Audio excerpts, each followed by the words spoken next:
Never seen a smile so big on my little old lady's face until I tell her I'm going fishing all weekend.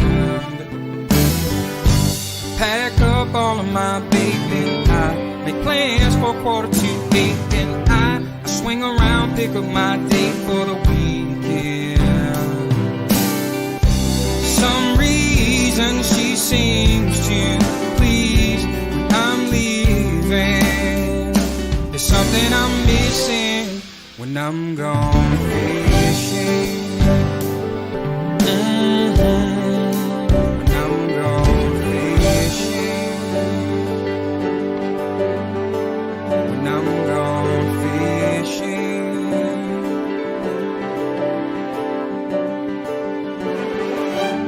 Yeah, baby. Yes, sir.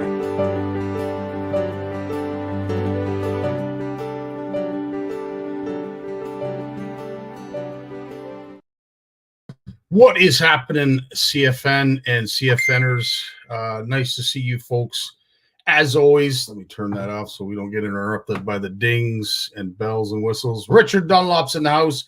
And, of course, Richard, while I have you here, let's, of course, discuss what is made available for CFN swag. Of course, we have the Flex Fit hat. Yeah, try saying that 6 times. But anyway, they are a beautiful hat, and they fit this big noggin. So if you're looking for something as big as my head, this is the large and extra large. Comes in red, and, of course, it comes in traditional black. And then, of course, our CFN hoodies. Beautiful fabric and beautiful design.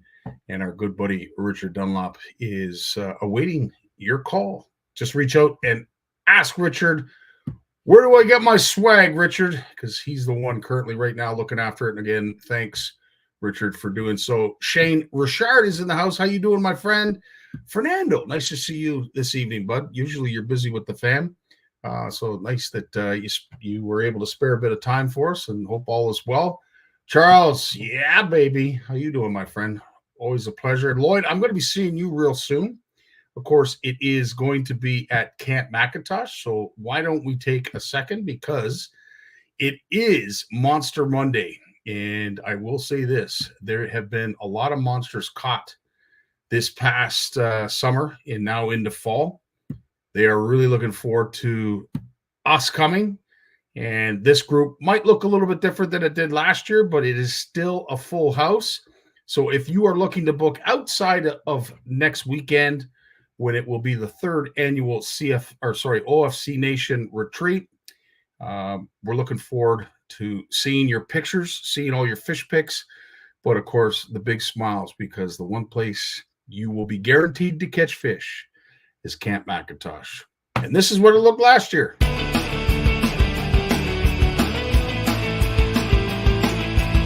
Yeah, baby!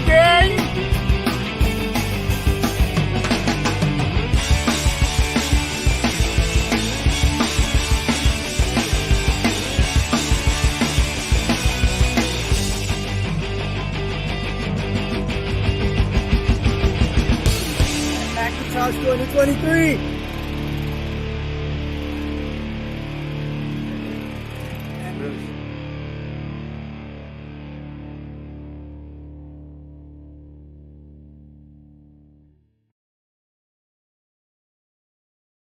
Yes, sir. Yes, sir. Really looking forward to what is going to be a phenomenal weekend of fun, fish, and food. Looking forward to it. But speaking to Tracy, and of course, it is fully booked. So unfortunately, there is no room left. We'd love to have you, but we'd love to have you. We'd love to see you there. So as I said, if you are going to book a trip to head up to some incredible fishing on basically the lower part of the French River and where it flows into Georgian Bay. You will not be disappointed.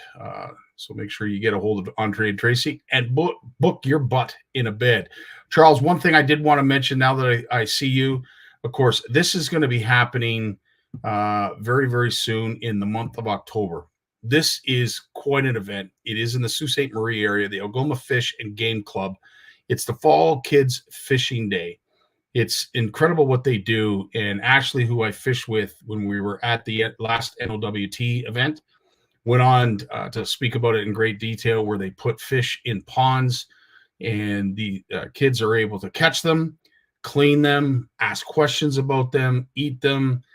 So it is quite an event. And I will say this is one group that continues to do some great things for our angling community and, of course, the fisheries that they are surrounded by. So give them a like, give them a follow. And if you are in the area of Kinsman Park Pond at on the October 6th on Sunday, please head up there with your youngin', whether it be your grandkid, a neighbor, doesn't matter.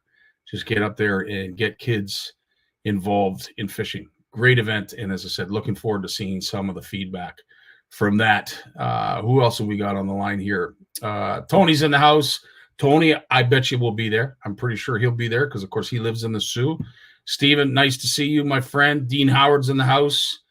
Jeremy, glad that you're able to make time. I know you're a busy man. You're probably getting ready for work or ready for bed, one of the two. So, again, this is going to be a pretty long show. I've never had this many people backstage, so stay tuned to that. Mark Wolf, yeah, baby. How you doing, my friend? Nice to see you. Pete LeDuc's in the house. Will you be going, Pete? I know you live very close. I know you're more Sudbury way, but I don't know if you help out with the Algoma Club. As I said, Jay is one of many of the folks backstage. We've got an action-packed show, so I don't want to spend too much time on some stuff that just might take up time. So I want to say our hellos and show our respects. John, how you doing, my friend?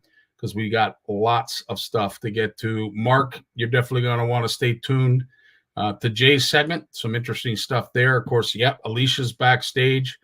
What's up, Scott? Nice to see you, man. Can you elaborate on the catch and place of fish pond? So from what I understand, they release trout into these small little blow-up pools, if you will. Like they're probably, I don't know, maybe 8 feet in diameter, 10 feet in diameter. So the kids are able to hook them, and needless to say, they go through the whole gamut. Any of the fish that are not filleted or taken home by the kids and their parents are released into the main pond. So it's the species, rainbow trout. Thanks for that, Tony. So rainbow trout are released into these ponds, and these kids get a chance to catch them. It's a really cool event, and Ashley has promised me that he's going to share some of the video on that event. So I look forward to that. Before I go on, one thing that happened to me this weekend, I want folks to I want you guys to do this. And it was actually really cool. I got a chance to go up to my old stomping grounds where this all started. Everybody says, Scotty, where did this all start? Well, it started on a lake called St. Nora, which is on the north end of Couchog. If you're familiar with the area, St. Nora and Couchog basically flow into one another. There's a small little narrows, but like anyone, I learned on a dock. I'm sure everyone else that is watching here tonight has done the same. So I managed to go back, and it was actually really cool. I was able to go back to where it all started. You see all that riprap along Highway 35. This is the docks that my grandfather put in at the landing. And that literally right there is where the magic and the passion started. Things that I learned, as a kid, early in the year. I wouldn't necessarily fish in deep water because I noticed that the fish were shallow. So I would I'd go to the other dock there and I'd throw towards the riprap. Then I didn't know much about spawning fish, but I noticed that the smallmouth bass weren't leaving these circular areas. Again, I'm like 7, 8 years old, so I don't know anything about anything. And I noticed that whatever you pitch towards them, they'd hit it. and I thought, hey, geez, maybe I'm just that great of an angler. And then I found out later, no, they're spawning fish and they attack just about everything. So I learned that about the, fish on the beds. It wasn't even legal back then. So, and again, I'm 7 years old. I don't know. I'm learning all this on my own. When I got to the end of the dock, I noticed at the beginning of the year, you would catch fish shallow. And as you dropped it a little bit later, you would have to drop it a little bit later in the year. You would catch, you'd get a better chance of hooking up. So I understood water columns and water temperatures. Didn't really necessarily understand it then, but as I got older and I started to do some more research, I'm like, oh, so that's why I was catching them shallow. That's why I was catching them deep. Anyway, the whole goal of this is I'm going to be sharing on Thursday as a throwback Thursday. And I would love for you folks, if you could, to send me on Messenger the place that it all started for you. And I'm not even kidding. It was literally on the end of that dock is where it all started for me. And whether I was casting to the left, to the right, or straight out, I was always catching fish there. Fishing was a little bit different, a lot more productive because there were less people on the lake at that time. But needless to say, I would love to go back into time and for you to share where it all started for you. Where did the passion start for you? Because I get asked a lot. Where did CFN start? Where did this passion for angling start? Right freaking there. Right there. So, Mom, thanks. I really enjoyed a great Saturday. We went up and toured the area. We got to see some of the sites and cottages and venues and what have you. A lot has changed, as you can well imagine. It's probably been 20 years since I've been up there. A lot's changed. But what hasn't changed is that dock. That dock is still there. Might not be the exact same dock as before, but anyway, I would really like for you folks to share with us, where did it all start? Because that's where it started for me, right at the end of that dock. So anyway, very cool. I wanted to share that with you, and I will be sharing it on Thursday, and I would love for you guys to share it with me because I think it's pretty cool. Of course, we have something upcoming this Sunday, and I'm going to bring in my good friend Brad Norris, who is my partner in crime. We're going to talk a little bit about the Made in Canada Tackle Show and Marketplace. Brad, how you doing tonight, my friend? I'm burning the candle at both ends and being drawn in 4 different directions this week, Scotty. It happens to the best of us, Brad, and the doers in this industry are unfortunately going through the same problems. And I will say this: I have yet to find someone that works as hard as you. I'd like to. I mirror your abilities and your drive, but like you, we are both burning the candle at both ends, but for a very good cause. And the cause this weekend, of course, as I mentioned, is the Made in Canada Tackle Show and Marketplace. And we've got lots to announce. I'm going to let you do the talking from here on in terms of what to share. And in the background, we will be sharing a lot of the things that are upcoming at the show. Well, as we've always said, Scotty, this show is all about the vendors. And what makes us a little unique from other shows is that we don't invite the big guys. This is all about our Made in Canada tackle manufacturers. And it's just an incredibly cool thing. We have had an incredible buy-in from the industry. We've got some fantastic specials coming up. I'll just go over a few of them right now. And this is by no means a complete list by any means, but most of the charter operators that we have are going to be there, and we've got about 7 or 8 of them. They're going to be offering discounts on charters that are booked for next year at this year's show. We've got Scotty. I'm thrilled to announce that Scotty Downriggers has decided to join us this year to get a company of that caliber. And I mean, for anybody that's not 100% sure, Scotty is the epitome of Canadian fishing manufacturers. They've done it right. They've maintained their manufacturing in Canada since the beginning. But they've decided that they're going to join us this year. Now, their policies don't allow them to sell. So we have a vendor there, and I'm going to give a shout out to Angling Outfitters. Now, Angling Outfitters will be bringing a lot of stuff that isn't necessarily made in Canada. But because this whole show is about promoting the Canadian tackle industry, we're doing our best to try and include local stores when we do the shows.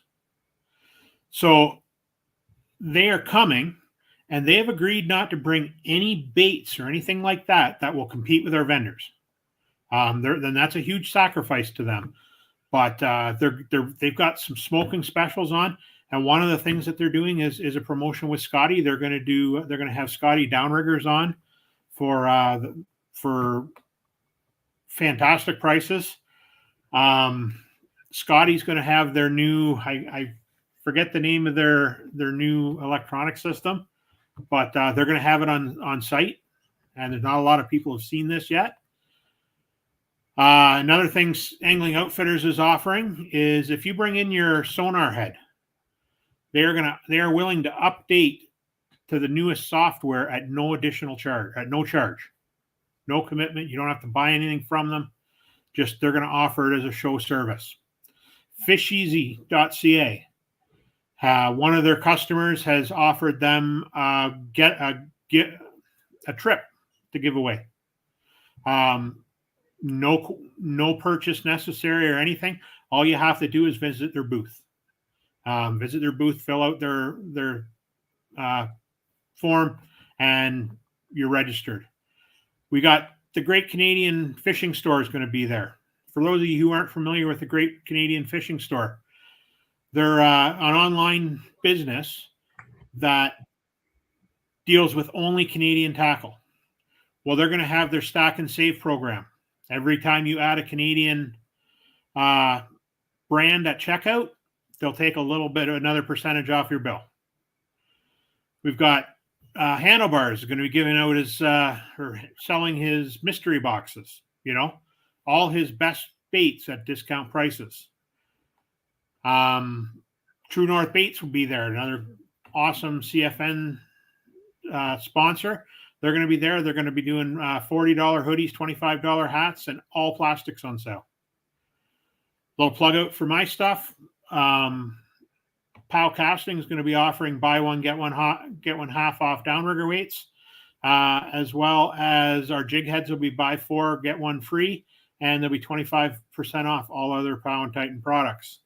Sparkus Fisher is going to be there. He's doing 15% off full day charters. I could go on and on, Scotty. There's the deals that have been offered up here are phenomenal. They really are. And again, to what you said about the vendors, the buy-in has been remarkable. We are testing the waters with this show because folks who understand show season, typically September is not what I would consider show season. So we are taking a bit of a risk, but the risk is worth it, in my opinion, because of the vendors that we have coming to the show. If for whatever reason, if a lot of people don't show up because they're busy hunting or getting ready for the end of their fishing season, what have you, we're going to gauge that. But I think the biggest and most important thing is the number of vendors that we've been able to get to come to this show already is selling itself. And for that, we have geared our attention more towards paying back to the vendors. So on the Saturday, we are going to have a pre-setup day, which is going to turn into a bit of a social. So all vendors who are setting up on the Saturday are more than welcome to join us. We've got a good buddy, Sean, who I met up at Horwood Lake Lodge at our CFN retreat, who is going to put on quite a barbecue. So we're going to have barbecued brisket, smoked brisket, and all the fixing. Of course, a lot of the vendors are going to be bringing salads and desserts. We'll make sure that, we have something to wet your whistle, but needless to say, we want this to be a social thing. We are trying to pay back, pay respect, and give a pat on the back and a pump of the tire to the vendors that have bought into what it is Brad and I are trying to do. And I think for the most part, people appreciate it. People see the value in it. And we're hoping that enough people show up like they did the last show. And there was an incredible takeaway from the last show, Brad, from the Power Garage. I'll let you share the news on that. Yeah, the Power Garage had a smoking day. We're totally impressed. I'm not going to give away the numbers because I don't know if they were given to me in confidence or not. But they did say that all 5 of the boats that they brought were sold either at the show or because of the show. And they had lots of business that popped up afterwards. And I hear that from all our vendors, Scotty. All our vendors have seen increased traffic on their online. Some of the vendors told us they had their best show they've ever had. And just, it was a great networking tool. All our vendors are there to talk. I would say we're about 95% capacity now, but we do have a couple spots left. And the one thing that we are lacking that I would love to have is I would love to have a couple ice fishing operators.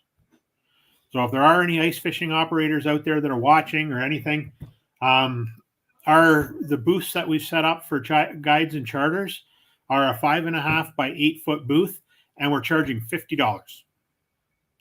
So, I mean, if you got a day to spare, come on down. We'll set you up in a booth. You can promote your stuff, and I'll pretty much guarantee that you'll get some business out of it.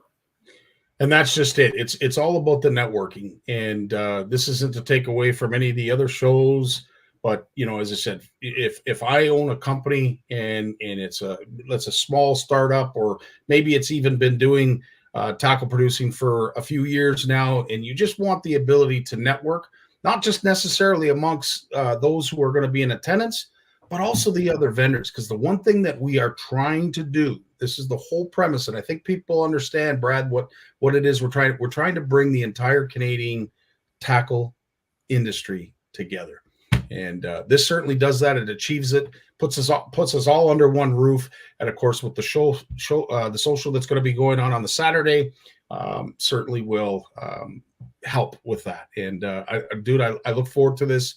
I love working with you. I love putting these kind of things on.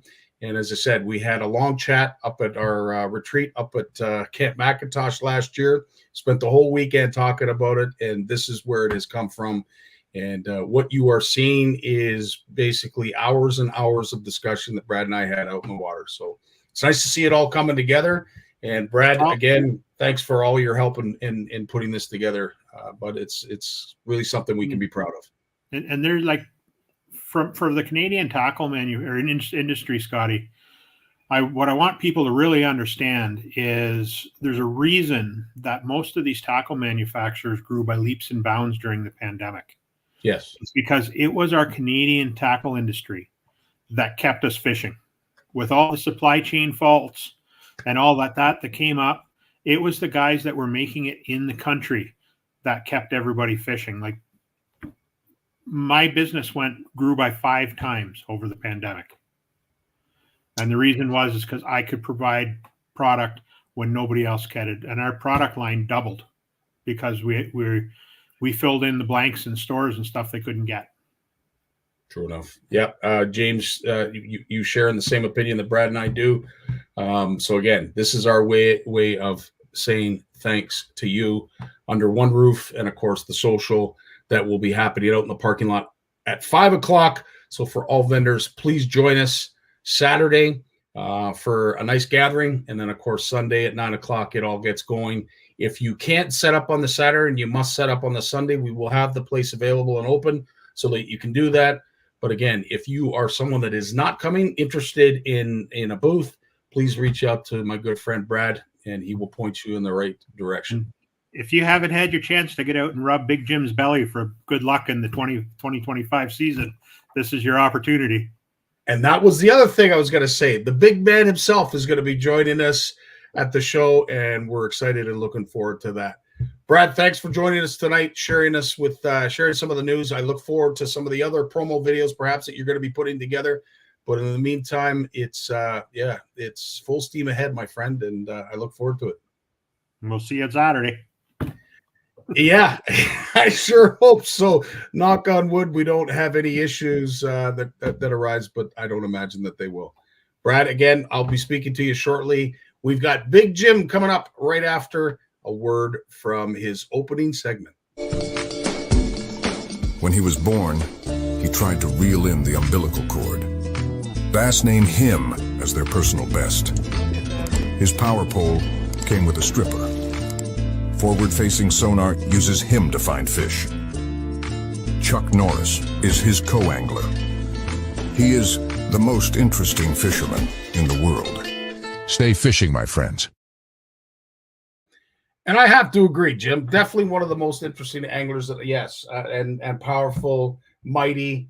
We definitely got to work on your confidence. I don't know if we have your sound. What? Oh, we do. Okay, I wasn't sure. I saw you laughing. I wasn't sure if we had your sound or not. But Jim, always a pleasure to spend some time with you, and I look forward to seeing you at the show, man. It means a lot, you coming all the way out from Sealy's Bay to join us. It's It ain't awesome. that bad, buddy. No, I'll leave here about 6. I should be there for 5. Now, you're coming down the Saturday though, right? Oh yeah, I'd have to. Okay, Yeah. okay, that's because I'd have to leave at like 2:00 in the morning.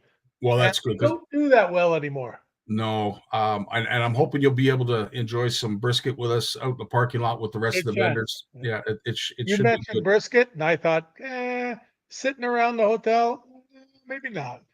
Well, it was funny because Sean said, what if I just buy a pig, Scott, and I roast that if I smoke that? And I said, well, yeah, sure, that'd be great. And then he mentioned about a month later, what if it was brisket? Would that be a big problem? I said, a problem? Who doesn't love brisket? Yeah. So, Absolutely. so I'm in a full scale war here. Uh-oh. Do we want to know? Do we have to bear arms? Have you ever seen a mouse trap that big? Is that for a mouse, or is Tammy is she going to the fridge at night? What are you trying to? There's a red squirrel in the attic, Oh, and I'm at war. wow. I have killed every animal in the neighborhood. No, just kidding. Where do I press the pause button? I sat it on the windowsill here outside, and there's a vent up here in the roof here. You're familiar with it. Yeah. And I see him go up over the window along the edge here, and I hear him come in and tick, tick, tick, along the roof in here, right? And he's right here behind me. I heard him come in about 15 minutes ago. So tomorrow morning when he goes out, and the smell of beautiful peanut butter has been wafting up there all night. Wafting. I love that wafting. Now, Jim. I had a guy here this afternoon, and he said he shows out of the blue. He shows me a picture, and he says to me, "Be sure to catch him." I said, "Why?" And he showed me his garage, and it had burned. And he said because of the red squirrels. Oh no! So yeah, so I got my buddy Dan, whom you know is a super handyman builder. He's going to come over, and there's a little chute up here that goes up into. He's going to go up and just have a look around. He's coming to do a few odds and ends here before the winter. Oh wow! Brisket. Yeah, buddy, can't wait. Now, we've talked about the bad things about animals, and you wanted to share something that is actually a good public service announcement because you are a bird lover. We all know how you helped that osprey get back to life. You took it to the shelter. You were able to release it, I believe, the following year. So there is a soft part that you have for animals, but you also did something that you wanted to share with the CFN crew that I would love for you to do so. And of course, I'd love to have had it filmed. It might have been better than Ozzy. I don't move as good as I was a year ago. So tell us what happened. So I go to the dump on Saturday, and they've got the nice fresh roll on the dump. You know, they cleaned it up. There's about 10 bags up the back. I'm just about the first in. Was it Saturday? No, it was Thursday. Sorry, I'm getting old. Be careful with me. So I go out and I look and I see a crow. I think it's a crow, or I realized it was probably a raven when I got it. And it's flying up and going down. And I thought it was doing some kind of mating dance there looking at me because it would fly up and go back to the ground, jumping up and down. And I realized that it was cotton fishing line that had been rolled into the dump. And so anyways, I chased him around, and a rolled surface with one of those big rollers with the big steel pins on the wheels, that sort of throws me off now. 25 years ago, I'd have been like a gazelle. Not anymore. So anyways, I eventually get him. I reel him in. I hand bomb him in, and I get a hold of him under my arm. And I'm looking at him, and I realize I don't believe how big this thing is. Like, this might be the best 2 out of 3 falls. I look like I could be going down for the first one. This goes calm. he just goes calm. So I get my trusty little scissors. I keep in the little pouch in the front of the truck there with pins and whatever odds and ends, and I cut him loose from the ground. I bring him back to the back of the truck on the tailgate. I sit there with him, and it was all around this wing in here, the line. So I cut it all off and pulled off all the pieces and everything else. I just couldn't believe it. I took a good look at him, and I'm holding him, but I got him by the legs, and he gave his wings a couple of flaps there. So I let him go, and he landed on the ground. He looked at me, he looked back at me, and he was just gone like the wind, eh? But that happened because somebody had a good heart and brought their fishing line home, or maybe changed their line at home or whatever on the reel. And they take their fishing line, they throw it in the garbage can. Yeah. In the garbage bag, out of sight, out of mind, gone. When I throw fishing line out, and I always have forever, and I'm at home, I don't think everybody might not have a tape gun, but I will wind this up and wrap it up in tape. Usually what I do is fold it up in a piece of paper and then tape the paper shut so it's in a ball, and you don't have to worry about it, because I just can't imagine how many animals. I mean, that dump in the fall, you see the bald eagles at the dump here is wild in the fall. Wow. You see bald eagles there, and I don't think they're there for garbage. I think they're there eating critters. Yeah. Is what they're doing, because like you never see them on the ground. Yeah. They're always up in the trees, eh? But you Yeah. see them there, and just because you're a crow, not exactly the most special animal, but I mean, crows and ravens are really cool. Yeah. Like they're really special. They're really smart too. Mhm. Really, really smart. Like he didn't try to peck me, and that was almost like he knew I was trying to help him. Yeah. That's And, what John said. He wanted your help. He knew you Yeah. were there to help him. And like, I mean, it's not that he came back to the door the next day with his kids, like, oh, Facebook. I'll go out tomorrow morning and the red squirrel will be outside with a baseball bat. I didn't like that squirrel. Go for the knees. Go for the I knees. could just see him holding up the trap saying, "Okay, Jim, you go first." Yeah. Too funny.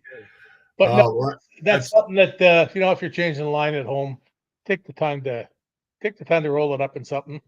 and I'm sure we all see it, guys. Whether you're at the dock, whether it's in somebody's boat, you always see lying around. Hell, And that's how I fell. 4 or 5 years ago in Peterborough. Yeah. At Peterborough Pro Tackle, piece of fishing line got into my shoelaces, and it wasn't my fishing line; it was cheap mono.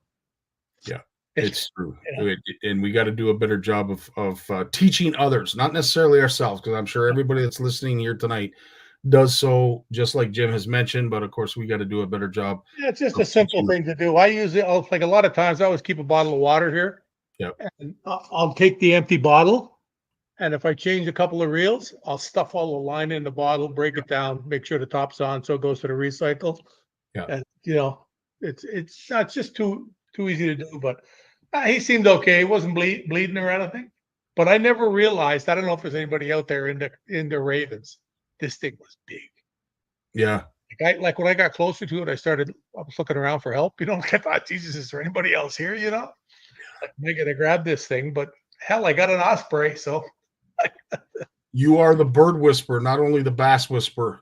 So it is nice to see, but a great story and some great advice, as John mentioned. Hey, we got a plan for me to whisper some bass for you soon, buddy. Yes, the leaves are turning color. That was the one thing when I was up north this past weekend that I noticed. The leaves are already starting to turn color, and yeah, that day's coming for you and I. So I am looking. You gotta come for 2 this year. Two. I'm gonna get my buddy Brad to come. All right. All right. Canadian cowboy. Yes. Mm-hmm. We'll get the cowboy to come over. I love it. Jim, He's a good guy. On that note, I saw something that was shared, and it was. I'll let the video ask the question, but when it was done, I kind of looked at the picture and said, "Well, I'm going to have to get Jim to explain to me why it's not all of the above." Is the answer? Just have a listen, Jim. Tokyo rig. 60s. What are you tying on, and where are you casting? Now, I understand, the question, what are you tying on? But where are you casting? Is there anywhere there, Jim, that you wouldn't cast? Because it's all sort of alike. I'd probably be looking at number 3 because it's got some shade down the right-hand side there. Okay. All right. That's the only thing. I mean, number 1 there because it's got the 2 underwater rock piles. Yeah. Yeah, but later in the year, number 2 could be the deal because they tend to hang closer to deeper water then. But I don't know how deep the water is around it. But no, that little bit of shade that just catches my eye. Square bill crankbait, or what do you chatterbait? What are you throwing? I'd probably, because the water looks really clear, I'd probably be throwing a square bill. Square bill, yeah. It's just bang on square bill season now too, boy. Eh? Yeah. Oh yeah. And It's you would be bouncing them off the rocks, I'm sure. Yeah. Oh Well, yeah. it was interesting. I bet you that water is pretty deep, Scotty. Well, you can see it in one area that it drops off a little bit more dramatic. So to your point, I think 3 is probably the most attractive. I think it ticks more boxes. But yeah, I think all of it is off into deeper. But I mean, and 2, transition, because there's literally no transition there. It's all rock.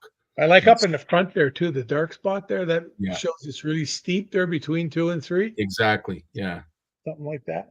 I'd You wanted look you at to every spot like this. Yeah. Yeah. Now, what's your vegetation like right now, Jim, at the back? Is it starting Well, to? what's happened now is the weed, all the crap off the top gone. It disappeared, pow. Eh? Mhm. And now what's happening is the milfoil underneath is beautiful and green and growing daily, especially with this sun. It's been dead calm here for since the bait fuel thing. It's been dead calm here. I don't think the wind broke 10 or 15 clicks any day. So in the bay here, it's glass, eh? Yeah. All day. And the milfoil's beautiful and green. It's almost up to the top under. It's really cool to watch the way it changes. As soon as you took the crap off the top, the sun can penetrate now, so the weed grows again, eh? Yeah. And that's from what I understood. I didn't get down to the back of the lake here in Whitefish there, but what I understand, there was a lot of surface crap there this summer. Okay. And I was told by a lot of people that it disappeared real quick, just the same way that it did here. Couple of cool nights, because we had one night here. I went out to the truck in the morning to go to the gym, and I was shocked. When I started the truck and got up to the corner, it was 5 degrees in the truck. I didn't know this, Jim, but it snowed in North Bay. Not this past weekend, but the weekend before. I couldn't believe that. You mean like cocaine? No. It actually snowed. It's seen in North Bay, really. I don't know if it was recordable, if it lasted on the ground, but they said probably just a flurry. Yeah. Yeah, it was. It actually snowed. So yeah, Charles. Yeah, he's saying yeah, it did. As I said, we were in the Sioux and it got awfully cold that one morning, and I thought with the right wind in the right direction that it might be snowing somewhere, and lo and behold, they did get a recordable snowfall. Now, being at the NOWT and hearing some of the anglers concerned that they were pricking fish, I came across this video. I don't know if this is something that you even thought of back in the day, and I'd like to be I'd like to hear what the Alicias, what the Jay Barnucz, and anybody else that's a tournament angler, if this is something that you would practice or have any interest in, because it certainly got my attention. If you like to shake fish off like I do, I found the best way to cover your hook. Covering hooks isn't anything new, and some people don't like shaking fish off during practice, but I prefer it. I don't want to hook all my fish right before the tournament. But this is what I do, is I put a small shrink tube on here that I actually make these little shrink tubes at home, put them in a box, and use them throughout the day so I don't have to change to a different jig with no hook. I can just slip it right on there, or a vibrating jig. It doesn't change the action. Here's a little Yamamoto scope shad with a small one. So I have different sizes, different colors for everything, but here we go. Okay, grab some old jig heads. I like to have 2 different sizes. Make sure that you crimp the barb down just like that. So now we have like a thin wire one, a bigger one for bigger jig hooks, because I like to have different size shrink tubes, and I'll explain why we crimp that in just a second. So when you put the shrink tube on your jig head, you want it to leave a little extra hanging off, and then you're just going to heat that part up, make it real shrunk up, and then roll over the tip so you have a little nub there. Now that you have it formed the way you want it, now you can attach it to your lure during practice, and it will actually hold on the barb, because remember, you already crimped the barb down on the other one. So once you stick it on there, it hooks on the barb, and it won't come off until you really give it a hard pull. And that's how I rig up my bait so I can shake fish off in practice. That was standard for us. It was it? Yeah. In fact, I used to have a box that I kept in the boat, and it was everything with the hooks bent down. That's interesting. That's what I did. I actually had flipping jigs where I had pork frogs on them, and I bent it over so they couldn't come off, and I'd put them in the jar, the whole jig in the jar. And when I went to practice, the whole works came out and it was there. But when you're fishing for largemouths, especially what he's talking about there, you get a largemouth in a weed bed. If you take your time, I've eased largemouths up to the top 100 times. And they come up and they're just doing this, shaking their head because there's nothing wrong. There's nothing wrong. And the only reason I did that was because a lot of times, as you've heard me explain to me before, there was one way to tell if there was other fish around was that they would bite it and they would run away with it right away. And if you fish with an open hook, you're not even setting the hook or trying to hook them. They just hook themselves. Okay. Yeah. Because the line would go tight so fast, boom, they're gone. It's not like braid where you feel everything. There was definitely another half a second involved in there with mono. Yeah, it was there. But no, that was like standard stuff. We did that all the time. And we just used to use a little piece of surgical tubing, like about an inch long. Gotcha. Just to push it over and then take the pliers and squeeze it so the plastic would go up in the barb. And the surgical tubing, if you wanted to use that jig because you liked it or got a lot of bites, the thing in your head, hey, something that works good, you just take the pliers and just cut the surgical tubing and pull it off. It would be really simple. And I thought of it too because of course we've talked a great deal about forward-facing sonar, and I think with those who are tournament savvy, you pretty much know the size of fish that you're targeting. I think that's a great way of finding out if they're active without actually having to bring them to the boat. And I don't think, and Jim, you might know better than I, but if a fish is hooked in that manner, it's not the same as if you hook it and bring it to the boat and then release it. Yeah, I would bet that 100%. But I tell you, one of the biggest fish that we ever caught between Rocky and I was the one in the St. Lawrence, and I caught him on the Friday afternoon, and it was probably, I don't know, it was like a 6-pound largemouth. Yeah. And I pulled him out through the hole. He made a hole in the mat when I lifted him out. And we drove past that on Saturday, didn't think to go back there. On Sunday, we're going back, and I said to him, hey, we should go look for Larry, because it was a big old 19-eating fish with one eye. Okay. And, lopsided Larry, I like it. I pulled up with the boat, and the hole was still there. Wow. And that had been on Friday. You could see the hole. And Rocky says, go ahead. He's yours. I said, no, have at it. He recognizes me now. Rocky goes up and he drops the old gambler paddle tail in there. Or no, it was the craw. He drops the craw in, the same one, that same color pattern, drops it in there. And I'm just getting out of the seat quietly. And he looks around and he goes, Larry's home. And he set the hook and it was the same fish. Wow. Yeah. So we caught him on, I think it was Friday morning. I caught him, and then he caught him on Sunday afternoon at like 2:30. We're headed back to Brockville. And because of that fish, we won. If we wouldn't have went back to look for him, and we won by a lot too. It was really, really cool. Yeah, smart fish. Don't kill that one. Don't kill that one. Keep him in the gene pool. That's awesome. Keep him in the gene pool. Jim, as I said, we're honored and lucky to have you come down and spend some time with us this weekend on Sunday, and of course, I'm looking forward to sharing the podium with you. We're going to be talking to a lot of the vendors. We're going to be focusing a lot on the vendors that are going to be attending the show. We're going to go through everything that they're able to share with us, what they've brought, some of the deals that they have, this, that, and everything else. But of course, you're going to be bringing down some of your jigs as well. Is there anything that you could share that might tweak some interest? I was at it right now. It's making some really, really cool stuff, because these are going to go to Mark from Great Canadian. Oh, nice. Right on. Yeah. And I've been making them all kinds of special stuff, like nice little perch knockoffs. Stuff you can see that. Sweet. Yeah. Wow. I can't get the light. Oh, there you go. Wow. And I got them made for like fishing in the weeds. So the hooks they're small hooks. So they're a lot better fishing in the weeds that way because you don't have as wide a gap. There isn't as much room for the weed to get in. But no, I got a whole bunch of stuff here. I made some really fancy stuff. Made a pile for them. I got some all kinds of different stuff here. I got some nice pink ones. I got somebody asked for these special, the 3-color, the black, orange, and yellow. I got those done, but I got another couple of boxes. I was gonna bring them down a couple of hundred and leave them with them for the website. So it'll be good. Wow. Well, And I might even bring a bag of goodies there, and we can have them on the table there. okay. But if people And want I have Fernando's jigs. right on now, is there still time if anybody wants to put in an order before you come down? If you wanted something specific, yeah, if they could send me a picture, I could try because we're Right on. fixing up the paper here. Yeah. And once again, as I talk to you today, dealing with a bunch of crap in life. So Yeah, 100%. So we want to get you on your way. We really appreciate your time as always, Jim. I can't wait to see you down in Woodstock this weekend. And all I can say, buddy, is safe travels. Yeah, baby. Is there?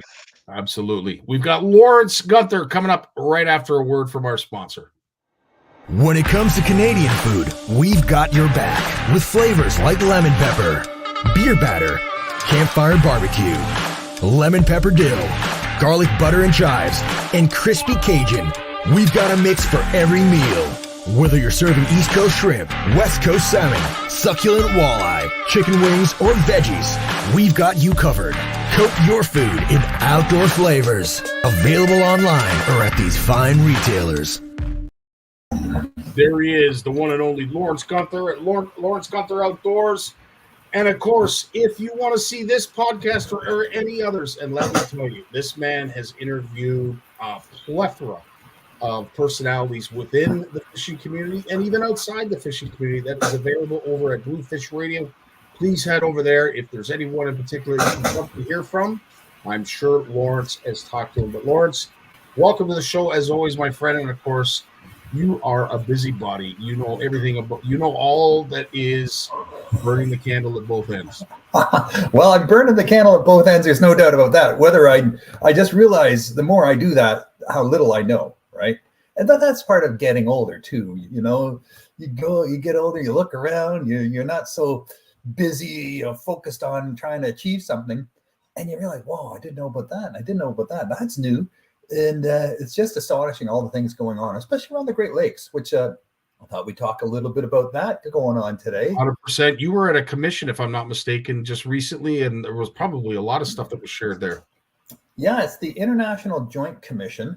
So this is an organization that was created over 100 years ago between the United States and Canada. Any transitory water bodies that straddle the U.S.-Canadian border. Any disputes, rules, regulations, issues, these are the guys that sort of get it resolved, right? It's just an amazing organization. They have water quality boards, they have science boards, they have all sorts of scientists working for them. A ton of people on these boards, they're all volunteers. But they asked, they had this thing going on for the last 2 years. They've been looking at this idea of how do we get community science. Now, that's the new word for citizen science, folks, because apparently the word citizen science is a little bit exclusive, right? It's not so inclusive. You have to be a citizen to do citizen science. So they want to have community science so everyone, citizens and non-citizens alike, can participate. A little bit of political correctness there, whatever. Yeah, holy smokes.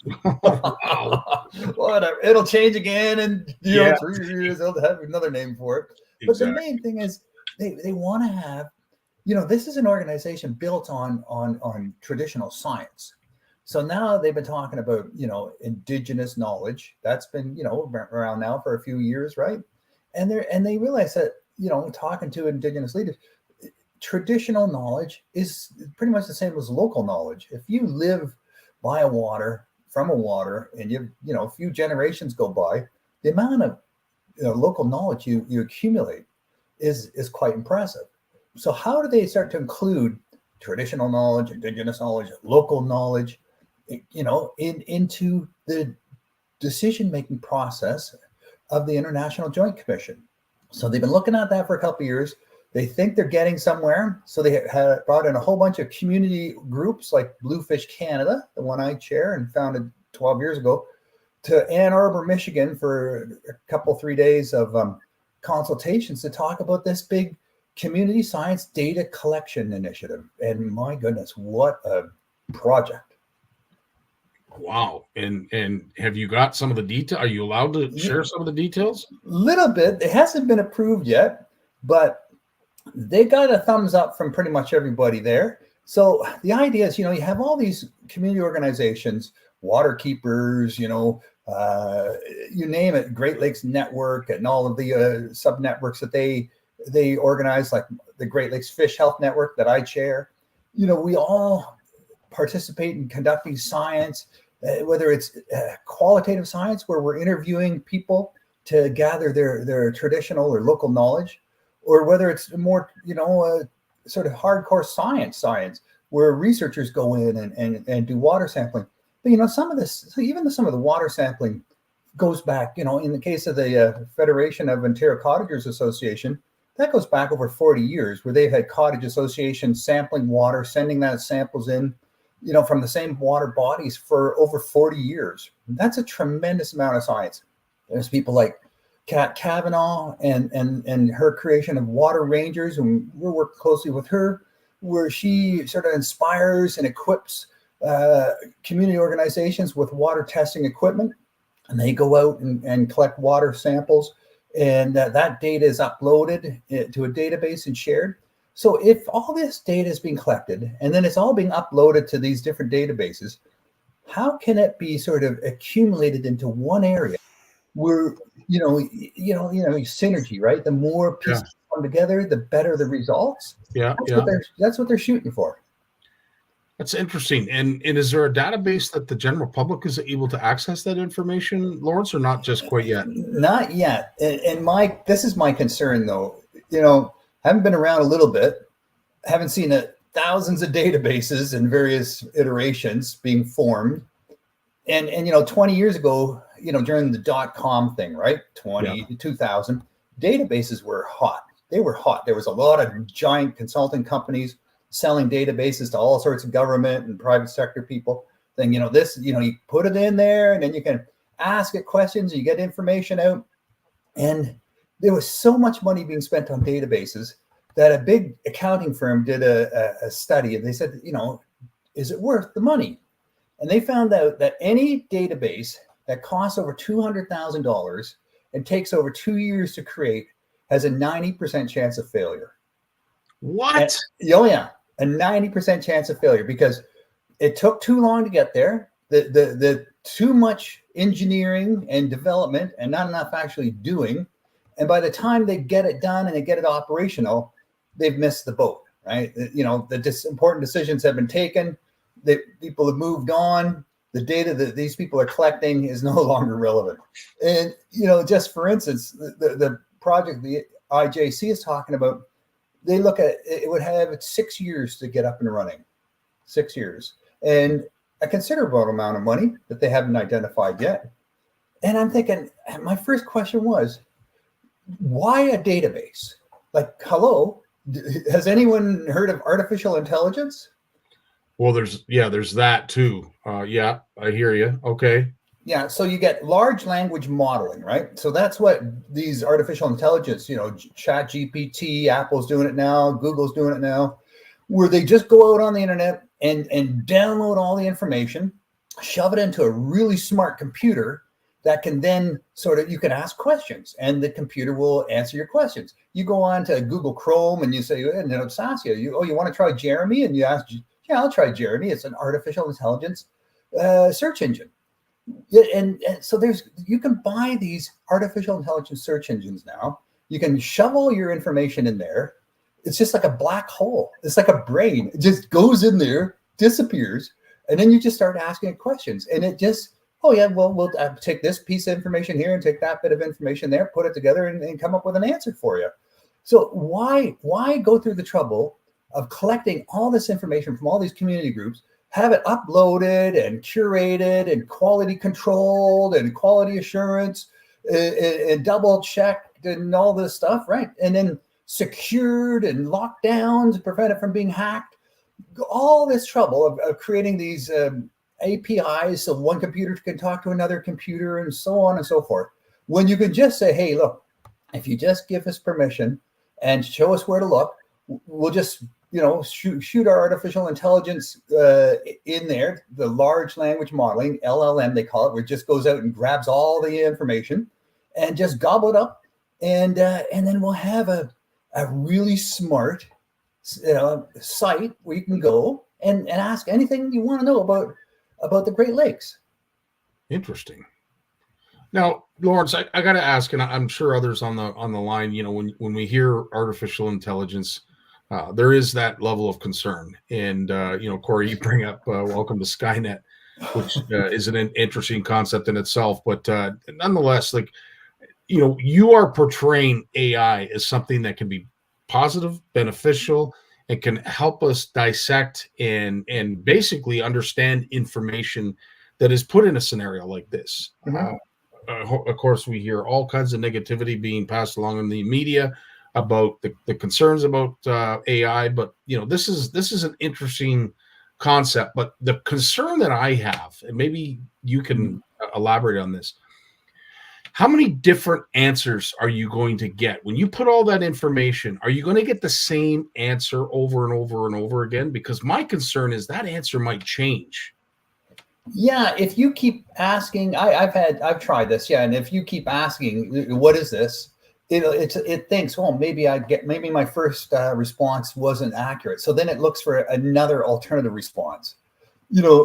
I use this one artificial tool that to tell me the color of my lures, right? And it's a tool developed for the blind. And I take a picture of my lure, and I said, "What is this?" And they say it's a fishing lure with 2 treble hooks and a lip and a long skinny body, and it's got this color on the top and this color on the side and this color on the bottom.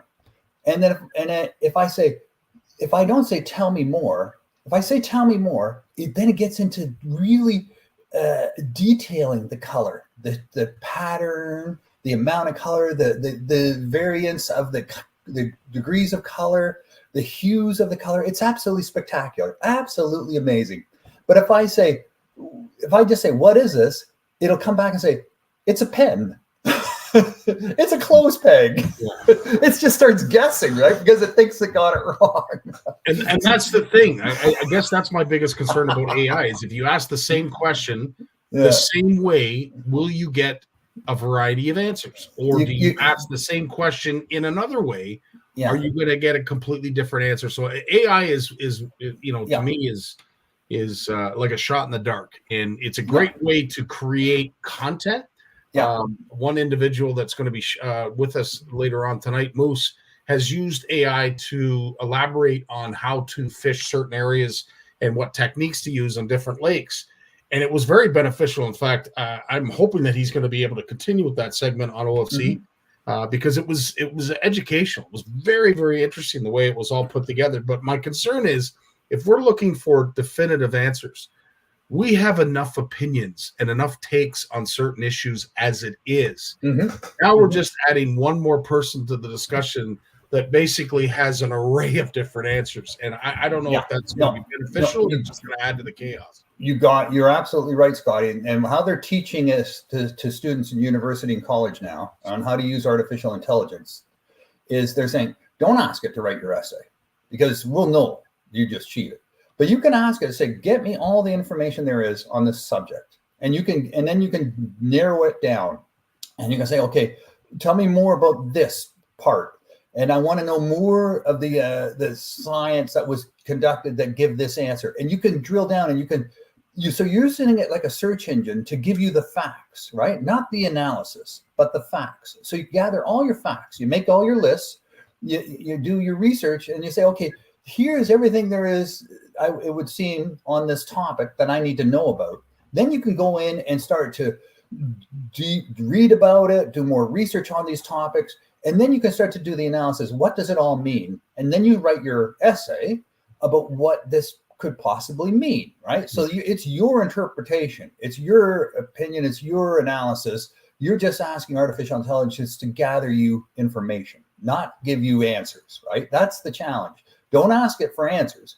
Ask it for information. Like, for instance, I know we had a project this past weekend. We were pouring sonotubes. So I said, how many bags of cement do I need for an 8-inch diameter sonotube 5 feet long?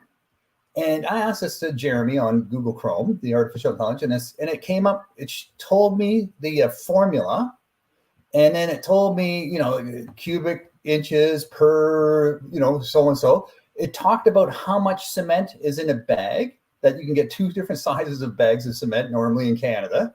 And then it says using a 60-pound bag or 30-kilo bag, it would take 4 to 5 bags of cement to fill a 5-foot-long, 8-inch wide diameter sonotube. And it was right. So yeah, so it showed the formula it was going to use, give me the answer, and it gave me the answer. Not that difficult, but when I was just searching for that information myself, I just kept popping up on forums, and I wasn't getting the information I was looking for on these different forums. These people just chatting and talking about sonotubes and stuff like that. So it can be a useful thing, but is the IJC? When I asked the IJC, are they going to go with this artificial intelligence? And they said, well, we started this 2 years ago. We thought about it at the time, but it wasn't really developed at that point. And I said, well, are you involved with a database provider at this point? Yeah, we did pick a database provider at this point.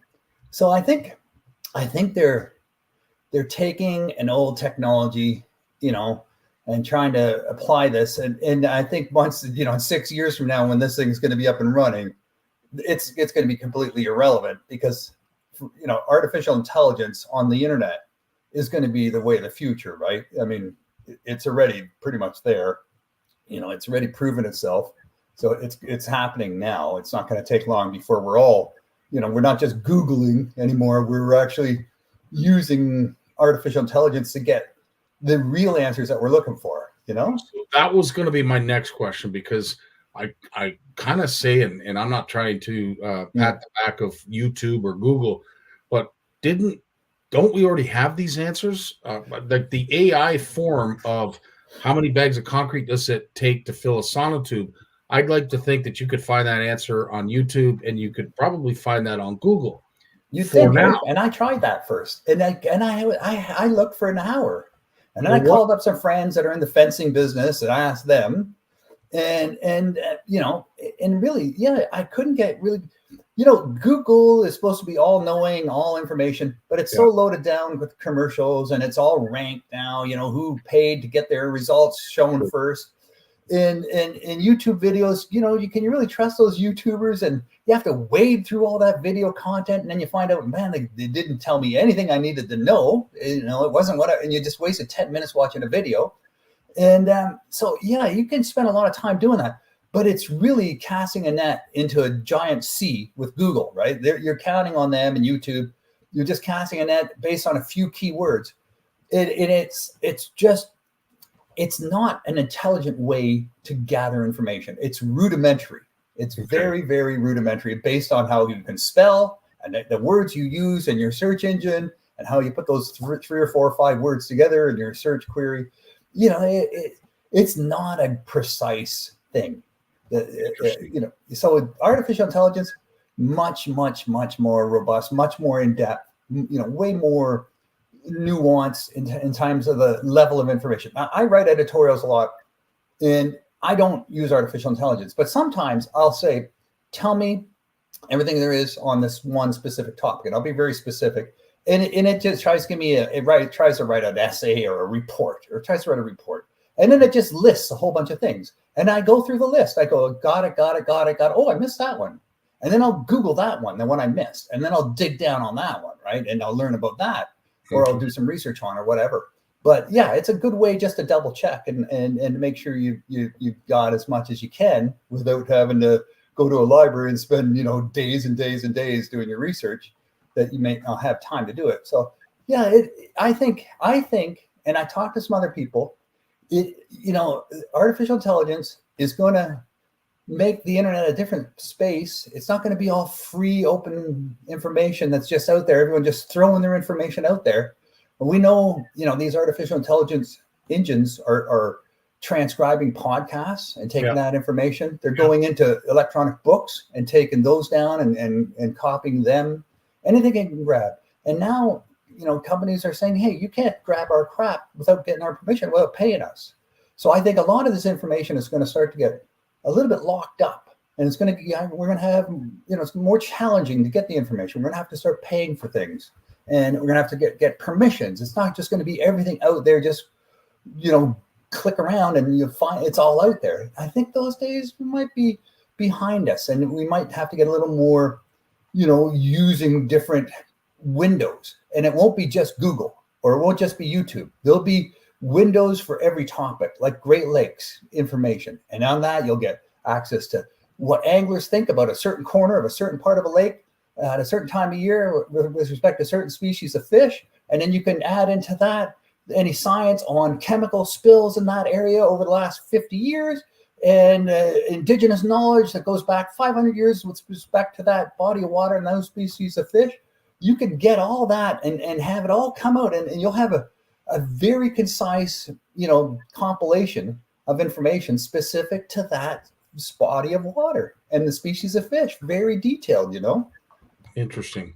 Because if you folks recall back, this happened months ago. We did a quiz about Canadian fisheries and Canadian fish and Canadian waters. And it was put together by a program that I was shown at work. Somebody had mentioned that this is a new AI program. These are how some teachers are writing exams and putting exams together. So I thought, let's try a quiz. And I forget what it was. I forget what the app was, but it was all AI based. And, I think Jay had pointed it out right away. He caught on right away because he's like, I don't know if that's right, Scott. And I'll be honest with you, there was a lot of answers that came back from the variety of questions that it pumped out that I had to research myself. Yeah. I knew were incorrect. So I guess my concern is the misinformation that AI is provide. Yeah, when you ask it for answers, you need to ask it for information, not answers, right? That's the challenge, right? Don't ask it to give you the answers, like what's the meaning of life, and it comes back with 43. Well, as Steve is advising us, if we want the truth, we have to go to Facebook, because whatever's on Facebook has to be. There you go. And then there's going to be artificial intelligence on that now soon too, right? So yeah, Alicia, just as Lawrence just mentioned, it's all in how you ask the question. 100%. Yeah. Right on. Well, that'll be interesting. I'm looking forward to where that's going to go, and I would say what it provides and the potential that it provides is going to be very interesting. That's intriguing. Yeah, I think what's going to make these artificial intelligence engines more accurate is when you can train them in a specific area. Right. So it doesn't have to be all knowing on everything in the universe, right? It can be, you can train it and give it all the information in a specific topic, and then give it questions and test it and train it and say, okay, just make sure it's as good as it can be to give you all the information. It's not overlooking things or taking information about Great Lakes in Africa and combining it with Great Lakes in Canada and mixing it all together. And next thing you know, we're catching Nile perch in Lake Erie. Well, how funny you just said that, because Richard asked, what about Horwood? And what he asked about Horwood, and it said you can catch salmon there. So the thing I do like about AI is there's still a human element that is involved, and for now anyway. Yeah. When we're gone, you and I, from this planet, AI will have taken over, and what that'll look like then, I you know what, I'll leave it to our younger generation to deal with. But I'm out. It's coming, and it's going to be interesting. I think we're, instead of just having a whole bunch of facts just weighing us down, and we're just trying to make sense of it all, having something that can help us make sense of us, and then we apply our experience to come up with the opinions based on good information, right, and complete information. I think that's could be helpful. We'll see. We'll see. Now, you have something that you wanted to share about OFAH. Yeah, so I've been talking to Matt DeMille. He's the incoming executive director of the Ontario Federation of Anglers and Hunters. Yep. And he's concerned, and this is not new. This should not be new to anyone who's been following the Ontario Federation of Anglers and Hunters. In its peak, it maybe had 110, 120,000 members. These are people who renew their memberships every year, $50, $60, whatever. And now it's down around 80, below 80,000. And the average age of the member of the OFAH is 67.5 years of age. Mm-hmm. So you think about 67.5 years, in 10 years from now, that'll be 77.5. That age, there's a good number of those people are going to say, you know what, I'm not hunting and fishing so much anymore. I don't really need to be a member. I'm target shooting, or I'm, writing or reading or just relaxing by the cottage or whatever, right? And so the membership numbers are dropping off, and the members are aging out. That's what they're aging out. And it's the baby boomers, right? Of course, we know that all the baby boomers will reach retirement age in the next 2-3 years. I'm the last one in that cohort, born in 1963, which is the end of the baby boomer generation, according to most Google results. Yeah. And so how is the Ontario Federation of Anglers and Hunters going to replace their membership, going to get all those vibrant volunteers that did all those great OFAH clubs, that got all those kids into tackle and taught them how to fish and got involved with conservation initiatives and stream restoration and all the other amazing things the OFAH did over many, many, many decades? Where's the next generation, and how do we get that next generation in there? And this goes back to my question again about collecting data and conservation and understanding what's going on out there. Eyes and ears, out there, boots wet. What's happening to our streams, rivers, and lakes in Ontario? Who's going to be on top of that? So it's a great point, and there are other avenues depending on what topic that you're speaking about. Of course, you have Ontario Streams, you have conservation authorities, so you have special interest groups within I would say, the designated resource in itself. But if there's anything that I could maybe give some suggestion to OFAH, we got to get back to what you were good at. And, I think the political game, unfortunately, you've involved yourself a little bit too much. And I know you and I don't really want to talk about the politics of things, but I think the OFAH needs to get back to what grounded them, what established them, why we all bought in and saw the need to be involved. And that was to preserve our heritage.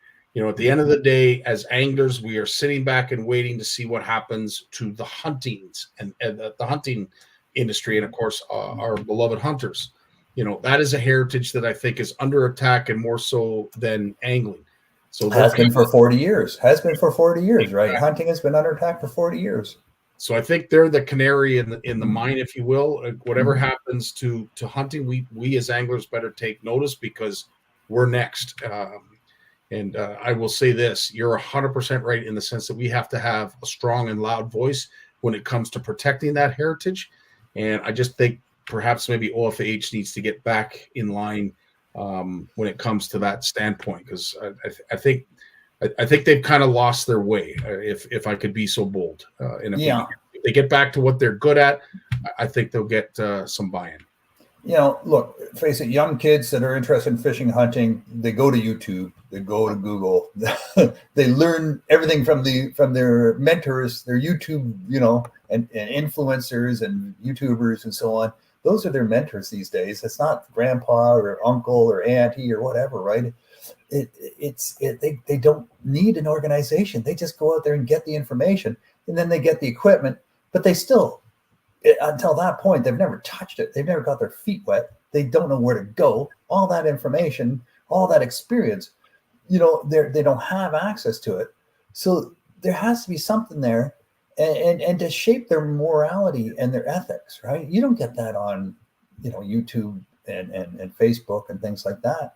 Not the higher level understanding and ethical behavior that we all pride ourselves as having.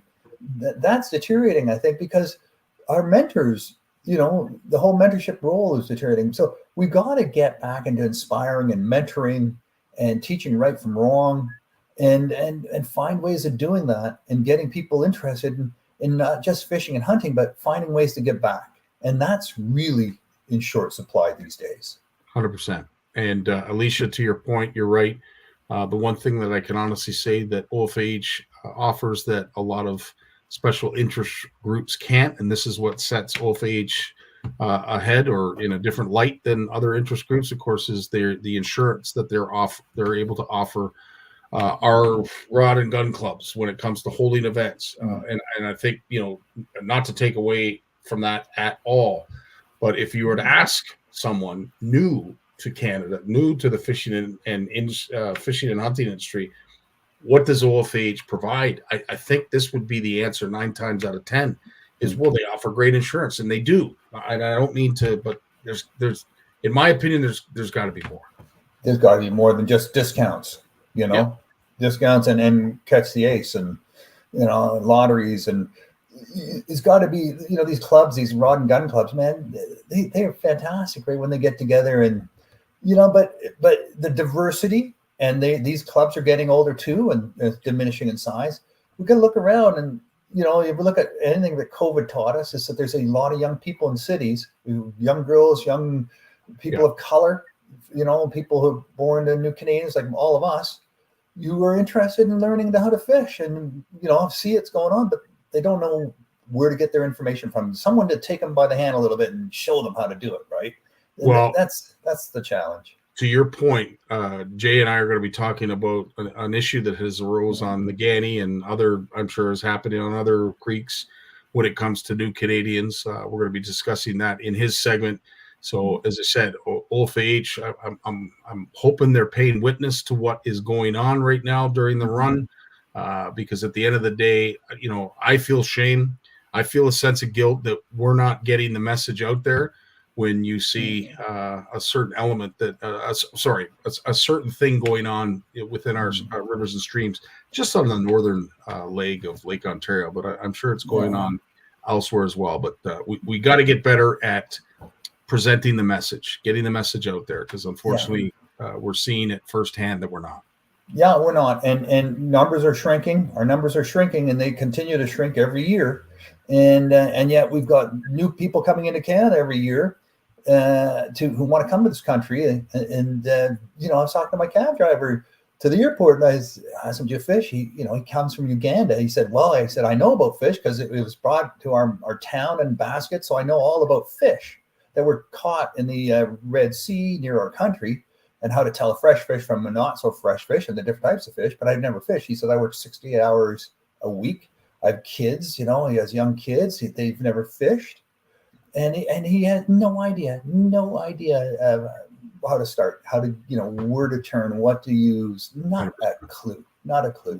It's a shame, because those kids deserve a chance to, develop a connection with nature through fishing, and it just has to be properly addressed. Look, the Ottawa Fish School, we just did 8 weeks with the Ottawa Fish School helping out there. 147 kids. That all 8 weeks sold out in, I think, 11 minutes when those summer programs went on sale at the Dovercourt Community Center. It's their most popular out of 50 summer camps. It's their most popular summer camp. Sweet. That's awesome to hear.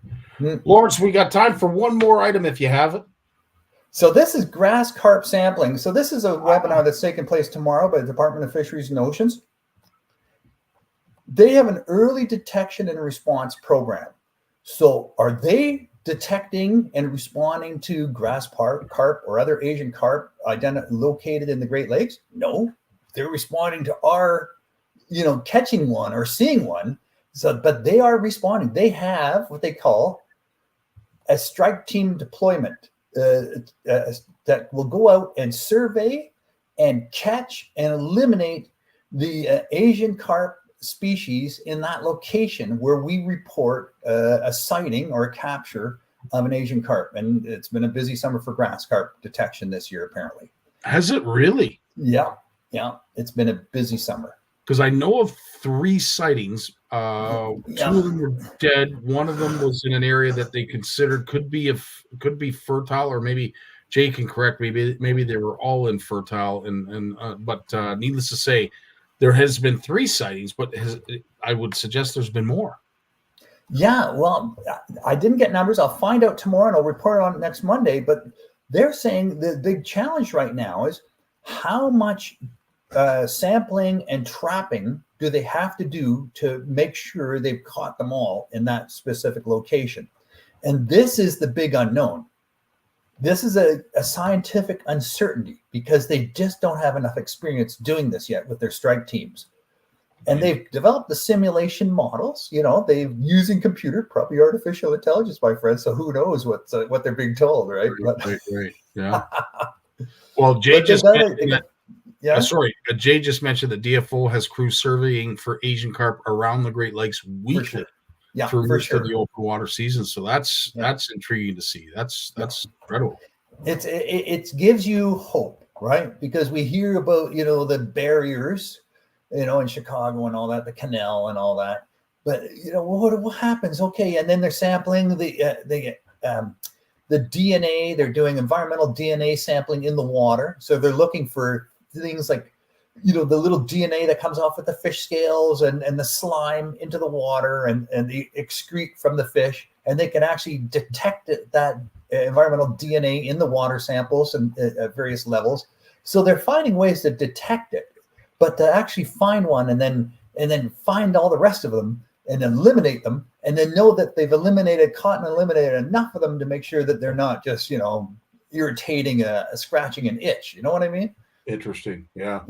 100%. Well, so that'll be an interesting webinar. Yeah. 100%. I look forward to that findings. Although I will have to say, maybe I'm not as excited to find out the findings of that, because I think the more sightings and evidence that we see of their migration towards our Great Lakes is disturbing. It's upsetting, and as Corey has mentioned, how dangerous the potential of danger that they bring on. So again, it's great to see that this kind of science and this kind of policing is going on, but at the end of the day, it's sad that we have to, because it's just a matter of time before they become part of the Great Lakes. 180 plus invasive species in the Great Lakes and counting. Now we know it's not so much new invasive species being brought in, because they're dumping their bilge water out in the Atlantic Ocean before they come in. But now it's the Lakers, that travel from one port to another within the Great Lakes that are moving them around. 100%. Yeah. Well, Lawrence, as always, you are a wealth of friggin' information. We're glad to have you on our team because, as I said, we are far more engaged and informed now that you're able to share some of this information with us. So, again, my pleasure. Keep up the great work. And on behalf of all of CFN, thank you. Thank you, Scotty, for what you're doing too, buddy. Right on, my friend. You have yourself a great week. We've got Jay Barnucz coming up right after a word from his sponsor. The fear of failure is failure itself. The world of science rewards the ones who are willing to try and fail. Because without the courage to embrace failure, ideas remain ideas. But with that courage to fail and to learn,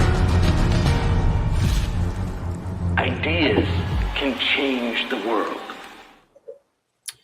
Jay, as always, my friend, pleasure to have you. Honor to have you. We have lots to discuss, but of course, we have to start on a sour note, if you will.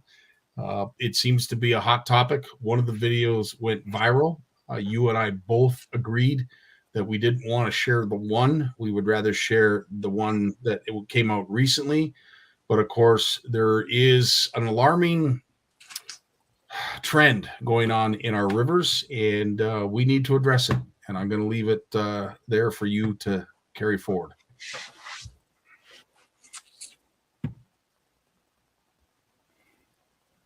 This is the video that we are talking about. Of course, they are some new Canadians that are, I don't want to make light of it because it's not at all funny, but they are doing some creel sampling. I don't actually see them catch a fish, but of course, the way they're going about it would suggest that they have no idea that this is illegal. And if they do know it's illegal, they're not doing it under cloak and dagger. That's right out in the open, and they've got their kids involved, probably family members involved. But we all know of the other video that brought to light initially. This video then followed, and of course, we now need to discuss it and make sure that we're doing the right thing to inform these people and how we confront them in the wild. Well, let's kind of look at where we're at socially in this world, right? It's social media, man. This stuff has been going on as long as I've been on this earth, right? So I've been fishing all these streams across Southern Ontario. I used to salmon fish a lot more as a younger man. I don't prefer it as much anymore because it's not very sporting to me. But I will say this, there's a lack of awareness and a lack of education. That's what this is. We just finished talking to Lawrence about the OFAH and some of the vital things that they have been and maybe should be doing more of. And maybe that message isn't getting out. You know, clearly these folks probably are not buying fishing licenses. They probably have no clue. So they need to be educated. And that's where the system's kind of failing right now. There's no signage out there for them to, like, if I'm an angler, Scotty, you and I go down to Oshawa Creek or Bowmanville Creek or any of these places that are kind of hitting the media streams these days. Streams was pun intended. We don't see, like, there's no education for us. If we're just going down to watch, we're going down to watch the fish jump in Port Hope, and you and I have never fished before. We have no idea how to do that, and we see this happening. We may not even know that's wrong, to be honest. Regardless of your background and country of origin or anything, we don't know. So I think it shows that, like, there's a flaw in the system and we need to correct it. I think there's groups out there that could help with that, and let's hope. And I think things are we're just more aware of these things now. You know, I'm going to make a comparison here, and you may find this funny when I mention this, but I'm going to make a comparison here to forward-facing sonar. And my comparison, I actually went for a good long walk today. Took the van in for an oil change, and I'm just going to walk to the garage to pick it up. And when I went on my walk, I listened to a podcast, and it was talking about forward-facing sonar with the MLF and all this. And Scotty, there was a point brought up that back in the day, one of the greatest things that ever was to impact sport fishing was paper graphs. But we didn't hear about it because we didn't have social media. Yep. It might have come out in a magazine a couple times a year, right? But now forward-facing sonar is just in our face all the time as the new demon, and it's because of social media, because everything media is more accessible to us now. So to go back to our video, I think that we need to do better. And this is from a very high level politically.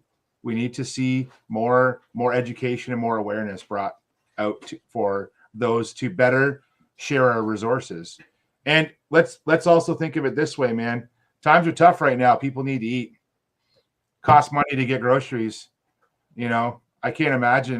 We have a hard enough time feeding 2 teenagers, let alone like it. There's some tough times right now. And I'm not making up excuses for any of these individuals, but I think that there's education that's needed and awareness for sure. And that this is a great example of that. Jay, there is so much to unpack here, and you've touched on all of the key points that come to mind. Corey, you know, obviously it's quite obvious to us who are ethical anglers that this, of course, is illegal in terms of how they're going about it. I don't even know if this is an open part of the river. I mean, there's a lot of things to digest and dissect here, but to Jay's point, you know, there are a lot of things at play here, and I don't want to assume what country they come from, but in a lot of areas, India, especially Pakistan, you know, recreational angling is not something that is promoted like it is here in this country. In fact, it's illegal to recreational angle unless you have special permission from commercial anglers or the government. So what is actually going on here, in my opinion, is probably illegal not only in this country, but in the country that they came from. Agreed. So I don't necessarily I don't support that argument that they don't know. I see what you're saying. Yeah, the country they came from, this isn't legal either.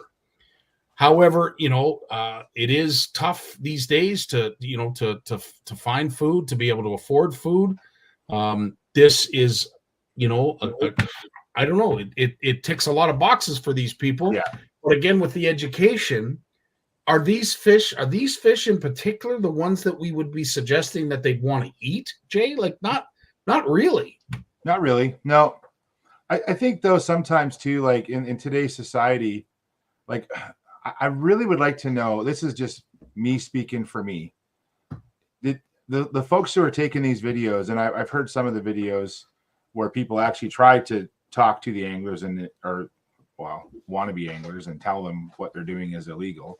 I've also just seen people just videotaping this, and I think they're doing it for clickbait, and I don't like that. That drives me crazy. I think that there's opportunities as anglers where we can educate, right? Like we don't have, I can call conservation officers, but I think you have to go up and try and have a conversation with someone first. And if that doesn't go anywhere, then we can go the conservation and protection route for sure. And I do on a regular basis, both in my personal time and my professional time. I have a lot of COs across Ontario that I call them so much we're friends now. It's been such a long career for me, right? So, but I definitely like to try and talk to people first. So, yeah, and so I guess that is my concern, because the other video that really went viral, where you actually see the fish on the bank, and to the respect of the fish, and the other thing, of course, is why I didn't want to share the videos. We don't want to be teaching people that or informing folks that do have ill will where to go and where to do it, and this is available to you. So there's that part of it as well. So it was a conscious effort to show something that portrayed it in an illegal fashion, so we could all have a discussion about it without actually denoting where it's going on and the fact that this kind of stuff is available. So on that note, I will say that there is a whole lot wrong here, and there is definitely a gap, huge gap. And we have now seen it firsthand. Can we, as ethical, conscious anglers, confront people like this, Jay? And if we do, how do we go about that, in your opinion? Yeah, there could be language barriers, as we try and do that, and maybe that once that occurs, then at that point, then we probably left with no alternative but to call, the TIPS hotline or a conservation officer at that point. But I think we have to try. I don't know, man. I guess in my heart, I just believe there's too many good people out there that, there's way more good people than bad people. So I always think a good conversation can go a long way, but that may not be possible. So I know that this has been going on for a long time. I also believe that this isn't a regular occurrence. Like, it's not happening everywhere all the time, constantly. I still think these are like not one-offs at all, but I think it's not as common as we think it is. But because of the sharing that these things get, it is creating a great awareness, but it is really causing a divide amongst anglers, because it fuels, like, we are passionate people. Hunting and fishing is passion. It is. You can, we don't want to get political on this show, but you can mess with a lot of things in someone's life, but you start messing with the things in life that give them joy. People in life go through a lot with work, maybe with family, and then all of a sudden, now you're messing with my fishing and hunting. That really frustrates people, right? So it does. And of course, the image as a native Canadian see, like or I guess the attitude or whatever reaction it brings about a native Canadian, especially if you're ethical. At the end of the day, we cannot exclude those who are of ethnicity similar to ours, Jay, that have weighted treble hooks that are snagging fish. It happens. When it comes to theft, let's face it, doesn't matter what color your skin. There's an argument that could be made that all folks steal, but what has made social media and what has made the news, of course, are new Canadians going into a liquor store and robbing everything off the shelf and just walking out. Again, the light is shining on them, and it's unfortunate. Does it bring hatred? Does it bring racism? Does it bring all of these things that we're trying to get rid of in this country? 100%. This doesn't do that situation any favors. So I guess if, as Jay has mentioned, we don't want to make it political, and we're better people than that. So let us not take to the hatred side, the racist side, and everything else that is very quick in terms of our reaction. Let's be better. Let's somehow be better. And when it comes to confronting them, yes, there might be a language barrier, but a simple, you guys can't do that. And let's give some advice to them too. You really don't want to be eating that. No. And I think too, Scotty, like Ed says, me personally, like I gave up going to the river a long time ago during salmon season. It does nothing for me. Because often if you go there, even if I'm doing something legally, I have to witness others doing things that, and some of it's not even illegal. It's just very questionable. And it frustrates me how fish are being handled, how fish are being treated. I don't like all that. It is a total gong show. And my favorite time of the year is when we start to get hard frost and snow on the ground. And it just deters people from the average person from going out. And then these places I love are left to the diehards. And that's when I start doing most of my steelheading. So I will say this, no matter what color skin, no matter what ethnicity, if you are seeing unethical and illegal fishing going on, 22 tips is the number you call, and hopefully action is taken. It's the best remedy that we can. Confronting them in a hostile manner, confronting them in a way that might scare them or provoke them to protect themselves is not the approach either. I don't want to see any CFNers get themselves in a position where they're going to have to defend themselves. So be mindful of how you are approaching people like this, no matter what the color of skin and ethnicity they have. At the end of the day, you don't want to put yourself in a bad position. If I want to, listen to crazy discussions in this world, I'll just follow the U.S. election right now. But that's a whole other conversation. And we talked before the show, like some of these things get people really fired up, and I purposely don't. I get fired up pretty easy about some of these things, so I don't want to say I try to avoid them, but I kind of keep my blinders on sometimes. Does that make sense? Like I don't avoid things, but I like to keep my blinders on sometimes. So. I made the mistake, and please, people, don't set me on fire and say horrible things. I made the mistake. Someone asked, they said, Scott, if you had the choice, you were American, who would you vote for? I said, I really don't want to go down that rabbit hole. I would vote for neither one of them, to be quite honest with you. I have no interest in voting for either one of them. But if someone had a gun to my head and said, you must vote for one or the other, who would you vote for? And I had this. I very hesitantly said Trump, and the only reason I said it was from an economical standpoint. That was the only reason. At the end of the day, his opponent doesn't have a proven track record. Trump somewhat does when it comes from an economical standpoint. For that reason, and that reason only, is if I, as I said, if I had a gun to my head, that would be my choice. Well, holy smokes, did I ever regret saying that? Because the room just exploded. How dare you? Blah blah blah. Anyway, so you're 100% right, Jay. It can incite a riot just having an opinion. Just that. Now, all right, let's get off that topic and talk about something that you and I truly love, which is, of course, catch and release. And I will say this, outside of barrel trauma and everything else, this is a perfect example of how catch and release improves the future fishery. It's a simple video, but it speaks volumes. I don't even know what species of snakehead that is.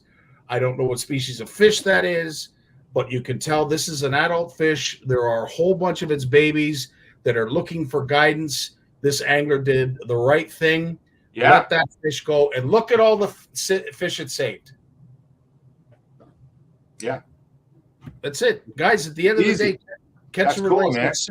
And this I so wanted to share this. I know it's not in our waters. It's a species of fish that probably doesn't even exist in North America.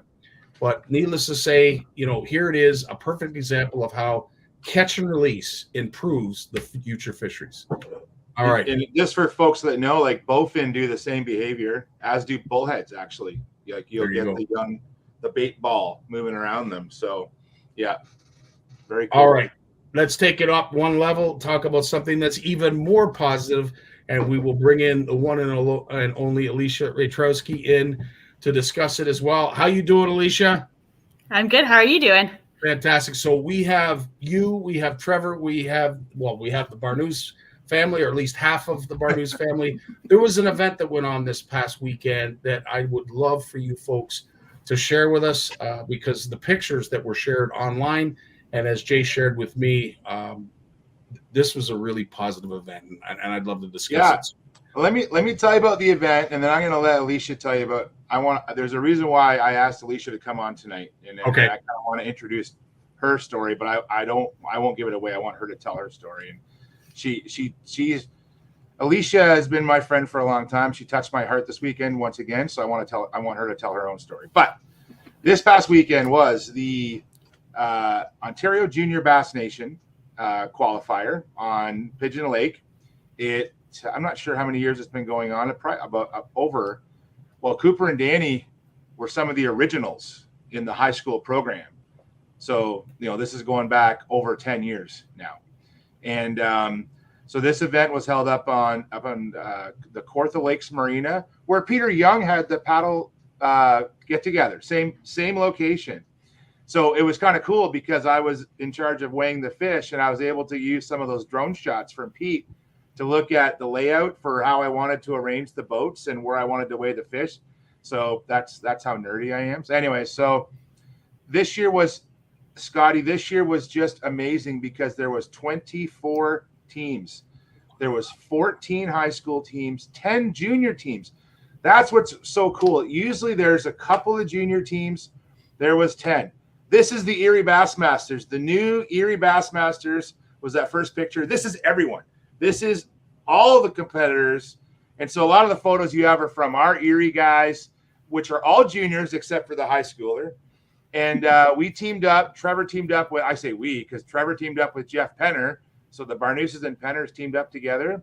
But I got to spend the weekend. We all spent the weekend with the Erie Bassmasters. And so Avery Bonin is fishing there. Yeah, there's Jack. There's Avery's sister. Just Avery donated her time to be a team captain. Alicia donated her time to be a team captain. There's Ryan. So I'm getting these pictures all day, Scotty, because I'm on shore and I'm just fueling the social media machine. There's Camden and Chase. Trevor, I get these names wrong. You're gonna correct me, right? Oh yeah. So it was just incredible to watch all these kids. Oh, Alicia, who are these? Miles and Dylan. Miles and Dylan. There, we nailed it. So look at this guy. So shout out to Dash. That's Dash. Dash was a team captain. So we lost one of our team captains, unfortunately, for the Erie Juniors. Dash competed against Trevor in the 2001 event. 2021. 2021 event. Maybe I was in 2001 event. No, I wasn't. 2021, Dash finished second behind, and then Trevor finished on third, right behind Dash. Dash went down to the Nationals. Cody Colfax. Cody, shout out. I know you're listening, buddy. Shout out to Cody. We needed a team captain. He got a hold of Dash. Dash came out and was team captain for one of the Erie junior teams. It was actually team captain for these two guys right there, and Chase. So yeah, it was just an awesome weekend. And again, shout out to, and then the team captain for these two turkeys, it was Mark Penner, Jeff's dad from Grimsby Tackle, who we've had on the show, Scotty. I know Mark's not a total bass head like others, but boy, he did a great job captaining these guys. Yeah, it was just a really lights out weekend. It's one of those weekends that's just uplifting, Scotty, to see all of these kids, to see all of these anglers, parents, volunteers step up. Some things that came out of it, though, we need a bigger venue. The venue was not big enough. I think most will agree with that. But the weather was lights out great. The fishing was tough. But I don't see any frowns on any faces from any anglers or captains during this whole event. Just some real good stories to tell. But I want Alicia to tell her story, because Alicia went through a lot of adversity is maybe the word I want to use, adversity to get there. So Alicia, tell us about your you've been planning this for a long time with your guys, your team. So Yes. Tell us about them, tell us about how you planned, and then tell us about your trip for the weekend, because everyone had so many great experiences. Well, planning ahead, we did a lot of research on pigeon because I'd never been there before. So had to do a lot of research to understand where I should be fishing and how I should be fishing with the kids. So that started out as soon as Cody asked if I would be a boat captain for the kids, which I don't even remember how long ago that was. Maybe April. Would have been the end of last season, wasn't it? I think maybe, I don't know.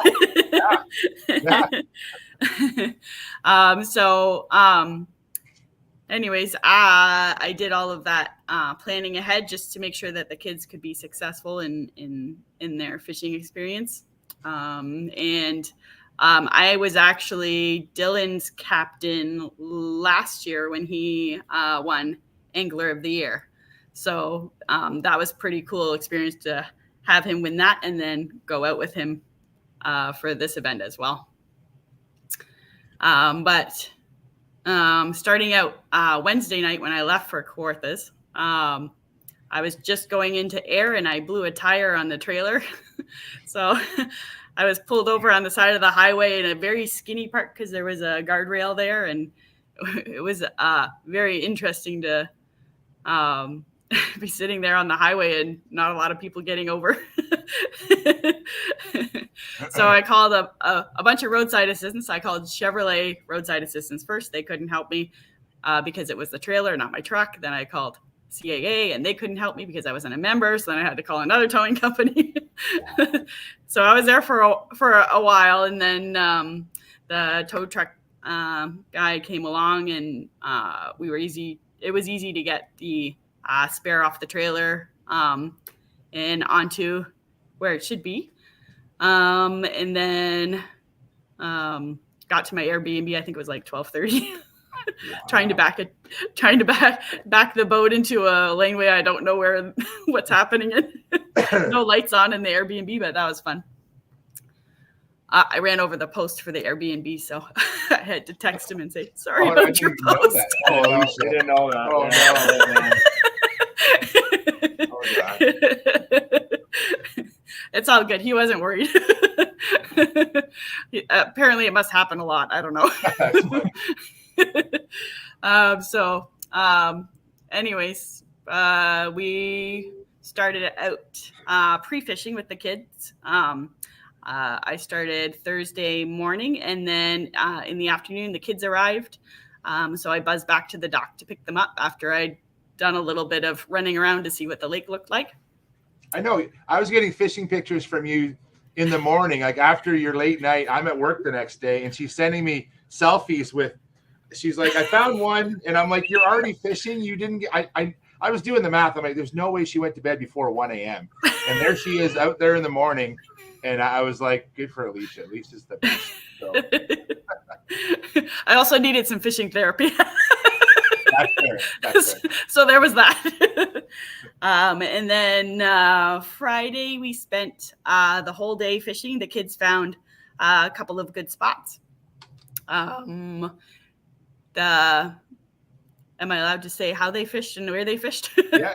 Tell us about your experiences as a coach too, because this is something very unique that a lot of us don't realize that are on the outside looking in on these events. Yes. The boys that I had, Miles and Dylan, they're two very dedicated anglers, so it was easy to coach them. Basically, during the pre-fish, I was asking them to look for patterns for when they caught fish, how they caught fish, and that sort of thing, like we do normally for ourselves, but just coaching them on that kind of thing. And then we found largies on docks. We didn't find any big largies. Largies and smallmouth. We didn't find any big ones, but we found lots of numbers. So that was important for them because I knew that it was a 5 fish limit for their team. So the 2 of them are a team fishing together. And I knew that they would probably want to get their limit each day, regardless of the size. So we decided that that's how they were going to start out Saturday morning. And Friday night we had a barbecue all together, the Erie Bass Masters, and Trevor gave a great pep talk to the kids, like unprompted. It was amazing. Making sure that the kids were excited going into the next day, and to tell them, make sure you don't get down on yourself, all that kind of stuff. It was a great pep talk. And then Saturday morning was bright and early and dark, very dark. The launch for the marina, there was 2 of them. There was one that was super steep and then one that was super long, which had a better launch at the end. But I like to choose the hardest thing to do, so I kept this to the steep dock, the steep launch. But in the morning there, it was so dark. There was no lights. There was no lights on the dock, so I was just backing up the boat, hoping I was somewhere close to where I was supposed to be. And that was good. The kids were staying at Bellhaven, which was across the lake, so their parents brought them over in their boat. And then we blasted off at 7 o'clock. We started with the program the kids wanted to do. I double checked with them Friday night to make sure they were still on the same plan, that they thought the same thing would work. So they decided that's what they wanted to do. And the cool thing about these 2 kids is one is going to be in high school next year, the high school team, where they have to use the trolling motor. So I decided this tournament I was going to have Miles and Dylan do the trolling motor, everything themselves, so that when Miles gets into high school, he knows already how to run it, and have a good idea of why he should be running it certain ways. So he learned so much, so much through that. So they were an hour each on the trolling motor. And I think they caught their 5 fish by about 8:30. Wow. Now they were all small, but there was 5 of them. A limit was so important this weekend, wasn't it, for everyone? Yes, it was so important to get a limit. Yeah. Mm-hmm. And it was funny because they were all smallmouth, and the kids thought they were largie fishing. So they kept asking me when they were going to go for smallmouth, and I was like, "We have 5 in the live well." And then they're like, "Oh yeah." It was pretty funny. So they caught all their fish on wacky rigged worms. The first day we were using green pumpkin, and that was working really well. So they stuck with that program for pretty much the whole morning. And then at about 11 o'clock, we decided that we were going to, 10:30, 11, we were going to move to another area because they wanted to go smallmouth fishing. So I took them to another area with some rocks and stuff that they had seen big fish roaming around on the day before. So they wanted to try that as their plan B.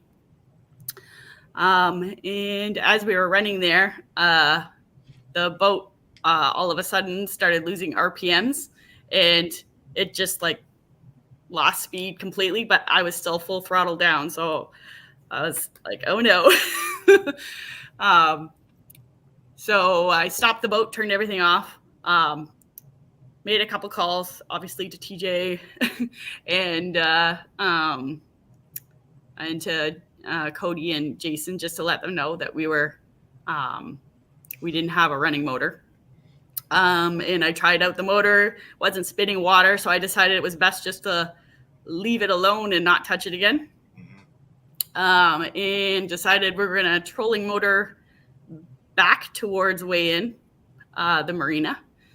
The fish and the kids could fish along the way.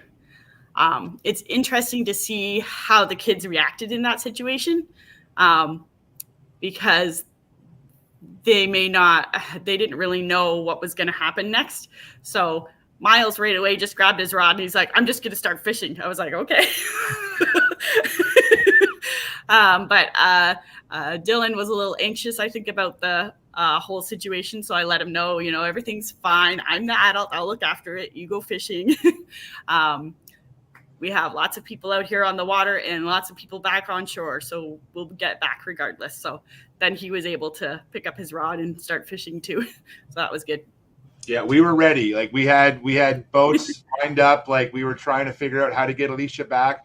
We were like, she kept sending me Google pins, so I knew where she was in case we had to go, because we knew the kids had fish. So we're like, we got to get those fish back for weigh-in if we have to go get those fish from her. So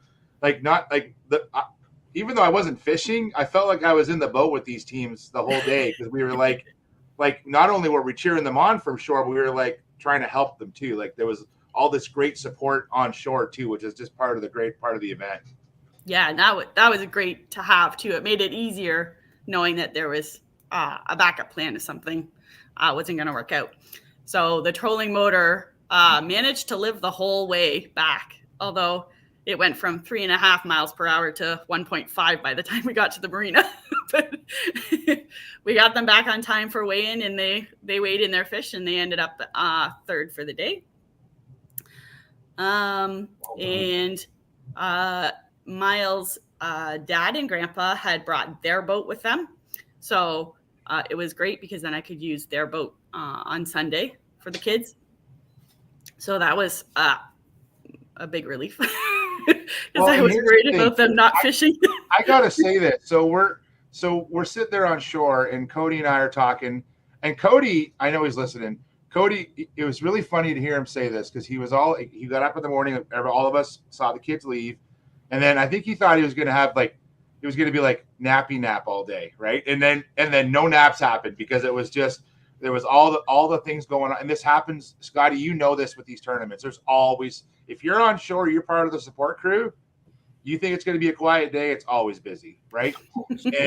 and so we got Miles's grandpa's boat ready. Like I went and checked it, make sure the kill switch worked, make sure the live well worked.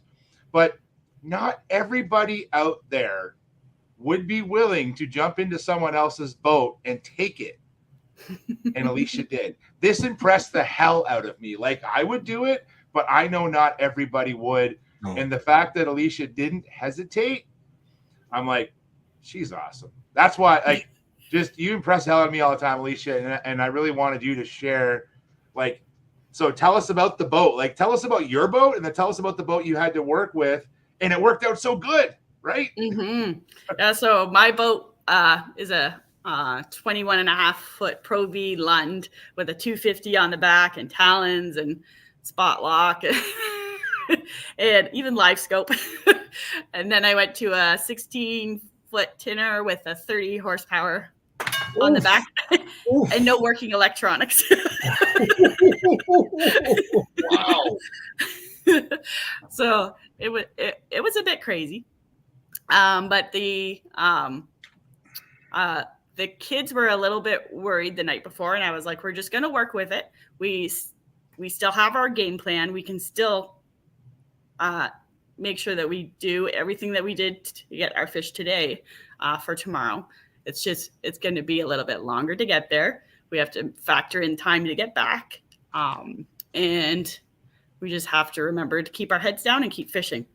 So they were wanting me to bring as much of my stuff as possible onto his grandpa's boat because when they're in my boat, they have full use of my equipment, all my rods, all my baits, everything.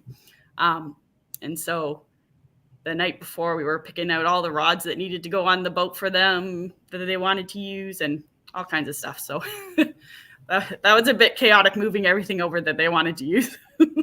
But the boat itself was pretty good for working. I mean, it was only what did I say? 42 kilometers per hour it was going at. So it wasn't horrible. Mine goes about 83, so it's about half. Does feel a lot slower when I go to put the throttle down. I'm like,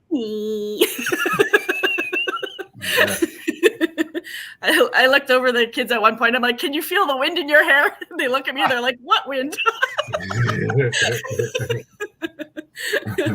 But what's amazing is on day one, you guys weighed in 5.8 pounds. Yes. On day one. Day two, you weighed in 6.38 pounds. You caught more fish or more weight of fish on day two in that boat. It's not the boat, people. It's not the boat. Although I do love your line, by the way. Now, Jane, is it possible that LiveScope is spooking these fish? Ooh, well, there was live. So that's interesting because we have actually seen it before where I think that it does, whether it's the one on the trolling motor or the live scope, but it definitely makes finicky smallmouth shut down. Largies, I haven't found a difference, but smallmouth for sure. Interesting. For sure. See? Yeah. Mm-hmm. Yeah. So never give up. Never give up, Alicia. Yeah. Exactly. So how were their spirits on day two? Like after once you got out fishing and they got a limit, their spirits must have been good. Like all that was gone now. Yeah. So day two, it took them longer to get their limit. Mm-hmm. Because we'd already fished the spot the day before. So we were just hoping that fish might move in or whatever. So I think at 11:30 they had 2 fish. They were starting to spiral. Yeah. I just kept giving them pep talks, but they kept focused and kept grinding it out. We decided to move to another spot, which was their second pick of the day. So their plan B for the day. We got another fish there. We made our way back to the docks to see if they could get another 2 fish. And they didn't. However, we saw an island that was close by. And I asked the kids if they thought that might be a good spot. And I showed it to them on Navionics. And they're like, yeah, let's fish this tip here because the water is deeper on this side. You can't take them anywhere. They have to make all the decisions themselves, right? Yes. There's a lot of pressure on all these young anglers because they have to make the choices. It's a lot especially for their first time doing this type of a high level event. It is. Mm-hmm. Now that Navionics was really handy. Sorry, Alicia, I got to ask, how do these anglers qualify to be a part of this event? They qualify through their whichever Bassmaster club they are joined with. So Erie Bassmasters, this was their first time at this championship. So last year they had Miles won Angler of the Year and Dylan came in second. So they ended up qualifying last year. And then this year, Clara Bonin and Jack were first and second. So Avery was their boat captain. And then Chase and Camden, I think, were in third and fourth. So as large as your club is, I believe, is the number of kids that you can have go. Jason, you can correct me if I'm wrong. Yeah, and there's qualifications, Scotty, but there's also just some clubs are so small that everyone gets to go if you can, right? So it's similar to the Bass Nation qualifier that goes on for the seniors, where some clubs follow an AOI format and some clubs don't. Basically, the more the merrier if they want to come out. And in this case, with the Erie Club, there is a qualification system, but in the end, the club could send every kid if they wanted to. The issue, though, is finding enough captains to coaches, however you want to use the term. So that's an issue, and also the distance and the traveling. And there's an expense. It's not, we know fishing isn't cheap, so there's an expense to all this. But I often compare some of these when you get into junior and high school programs. I compare it to, like, if any kids out there have played rep sports. Geez, even house league hockey, like we Trevor played rep baseball, but even house league hockey, going to a tournament for a weekend, you know, you're out $1,000. Yeah. In gas and hotel and meals, right? Like, so fishing is just kind of in that same category in my mind. So I think what's really cool, you know, it is for these kids is that they love fishing so much, and I always worry that this much pressure on them might deter them, and actually I think it pushes them harder. I think it drives them harder, even though they're going through the emotions, the ups and the downs the whole day, you know, especially in Alicia, what your team experienced over those 3 days. Like, you're adding all this adversity on top of really, really tough fishing conditions that they're not used to. You know, they're used to whaling on big smallmouth in Lake Erie, right? And Inner Bay largemouth. Here they are on Pigeon Lake, and it's not that hard. It's not that easy. And I'm guaranteeing all those Erie juniors, and I'm gonna say every high schooler and junior at that event, there was no frowns there. They all want to go back, and the ones that didn't qualify, they want to go try again, right? So yes, yeah. So and truly that's what it's all about. And Trevor, I got to ask you a question. When I see Cody's comment here about the youngest team, I shared a video at the very beginning of live, basically depicting where I learned how to fish, where the passion of angling sort of got spawned in me. And I'm as far back as I can remember. So I'm going to say 7, 8 years old. There is a team of 9 and 10-year-olds competing in this. Like, I couldn't, if I think back to those days, there's no way in heck I would have even thought of competing in this. Yeah. However, as a young angler that has obviously been through this for a couple of years, what does this mean to you that this kind of stuff is available? Well, you know what, Scotty? When I was their age, I thought the Deer Creek Kids Fishing Derby was the equivalent to this tournament. So you're on the same page as I am. That's the only tournament or derby I fish all year, and I'd want to win that thing every single year, and I got pretty lucky a couple times. But better to be lucky than good. That's what I always say. Exactly, right? And it was awesome. And another thing too about Chasing Canyon's team, Dash was also their boat captain, and Dash was the youngest captain in the entire fleet as well. Yes. So was it really cool? Like, having them paired up. So he's from Cobourg, Ontario. Cobourg, yeah. So he took a train. He's at University of Ottawa attending this year. Took a train from Ottawa to Cobourg to get his boat to drive up. Cody was telling me that that he was going to drive back and forth, but Dash's parents helped him with a B&B in Bobcaygeon. But Dash was going to drive back and forth from Cobourg every day and then go back home and hop on a train to go back to school. Dash wanted to do this so badly. And you saw the pictures of we'll give Trevor a chance to tell his story. But, you know, to see Dash was just so happy to help these kids and give back to a program that he was like, he went on to qualify. He went to the nationals. Like, so that is touching too. Like, there's all these stories from this weekend that are just like, I'm just taking it all in, and I'm not even fishing, for crying out loud. Just loving every minute of it. No, and true. And I will say this, Trevor, I got to ask you this question too. And of course, your dad's going to be like, oh, for the love of everything holy, Scotty, do you have to pump his head up anymore? You know, Jay gets told, Alicia gets told, I get told, you know, your message means a lot to us. We really appreciate everything you do.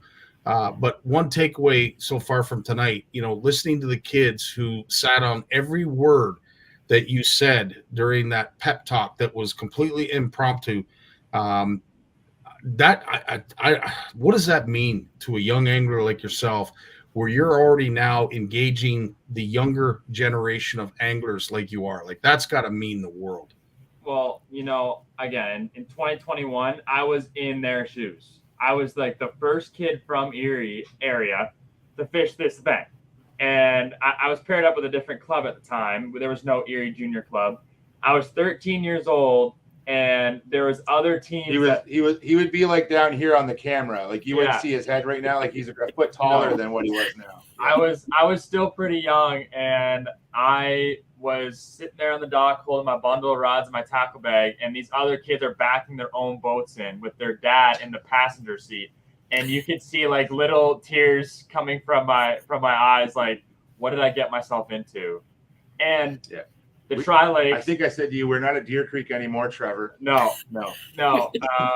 And you know, the Tri-Lakes, that is in September is probably the toughest fishery, like tournament fishery there is in Southern Ontario. That is my like Armageddon. Oh my goodness, that lake it can be a hero or zero. And you know, I just wanted to get these kids like prepared for anything and just wanted them to have fun out there. Like, fish what you want to fish, and keep your head up and don't stop. Never stop. Awesome. Absolutely. So on that note, I'll get you to take us through your take of the weekend and some of the pictures and what they meant to you. Well, let me say this about Trevor first. Like, you know, he took time. So here he is competing in this event. He wants to go to nationals. He's under a lot of pressure to do well in a tough fishery. Him and Jeff we had meetings, team meetings discussing it. But then Trevor takes time out of his busyness in his mind. He kept wanting to help all of the Erie juniors as much as he could, even to the point where normally this would just really tick Dad off. But he loaned one of his rods to, who'd you loan it to? It was to Chase, because he had some mess ups with his reel or something, and I was like, I'm not fishing with it. You take it, so man. He's giving away bait casters, like loaning them out, you know, and he didn't even ask Dad. Usually that would be a definite ask Dad question. And I find out like after the fact, oh, by the way, I loaned out a rod, and I'm like, that's amazing. Like, so you're doing all of this for all these kids, campfire talks, and the kids are hanging on every single word that you're saying. And this is all impromptu. I never told them to do this. It was just like, I said, if the kids ask for help them. But all of this just happened. And it was cool though. We all got to, all the Erie families pretty much stayed right in the same campground. So that actually helped a ton as well. But Heather and I are just really proud of I don't know. Some days, Scotty, you just gotta sit back, dude. And, you know, you sit back and just watch it happen. And it was just really cool to see it happen. I'll let Trevor tell his story now, him and Jeff and what they went through and their adversities. But just definitely some proud parent moments this weekend for Heather and I. Right. Well, take it away, Trevor. It's all yours, buddy. Well, you know, again, like I said, I fished Tri-Lakes in the past and was so close the year I fished in 2021. And it did come down to one fish that I lost. But so I was so pumped to come back. And, you know, I knew what we were going to do. And in practice, what I thought was the plan, like, totally did not work. And we had to completely flip everything we did. And my partner, Jeff, we kind of got a rough plan out of what we were going to do on day one, and it was going to be a lot of running. So the Tri-Lakes is built of pigeon, buckhorn, and shamong, but we did all of our damage in pigeon. And so day one, we were in calm as could be. You know, we wanted to keep our moods happy. We knew it was going to be super tough. It was a brutal practice. I know many teams, Alicia, you probably had the same.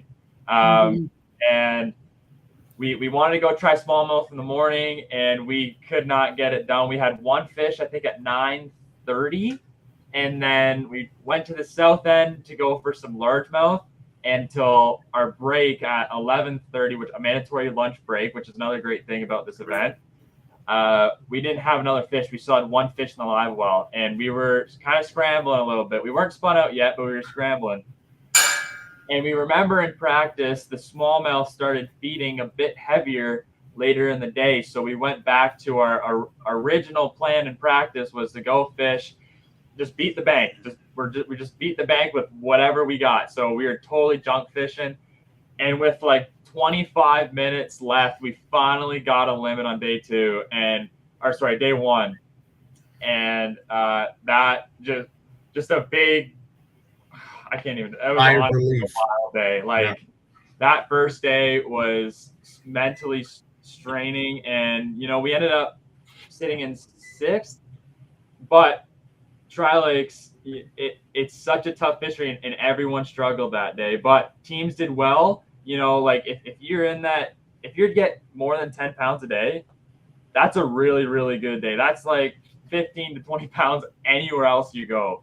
So fishing Tri-Lakes is, oh man, I'm sorry. So how did you change on day 2? Because day 2 was quite different from day 1. What did you guys adjust on day 2? So after we got back on the dock from day 1, we knew we had to kind of gamble a little bit. We only had 6 pounds, and we kind of did the math. We needed a pretty good bag to be in contention. So we talked to Dash, and Dash kind of helped us out. He kind of gave us some confidence. We had some water in practice that had some fish, but they weren't the right size. But guys were seeing smallmouth up shallow, so you know what? We're like, let's go fish shallow smallies. And as this was going on, all the other junior teams were pumped. They thought I was a junior kid, by the way.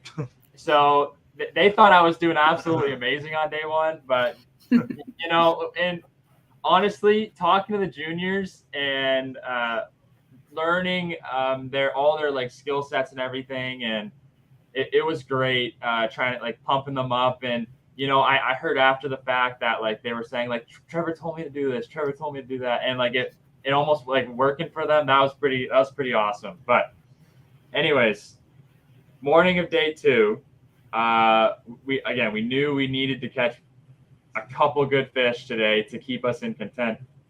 And we were like, you know what? Let's go fish this spot that we tried in practice and we didn't have good luck, but we know they're there.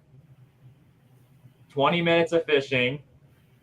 Jeff ended up catching a 21.75 inch smallmouth bass, and it weighed just under 6 pounds.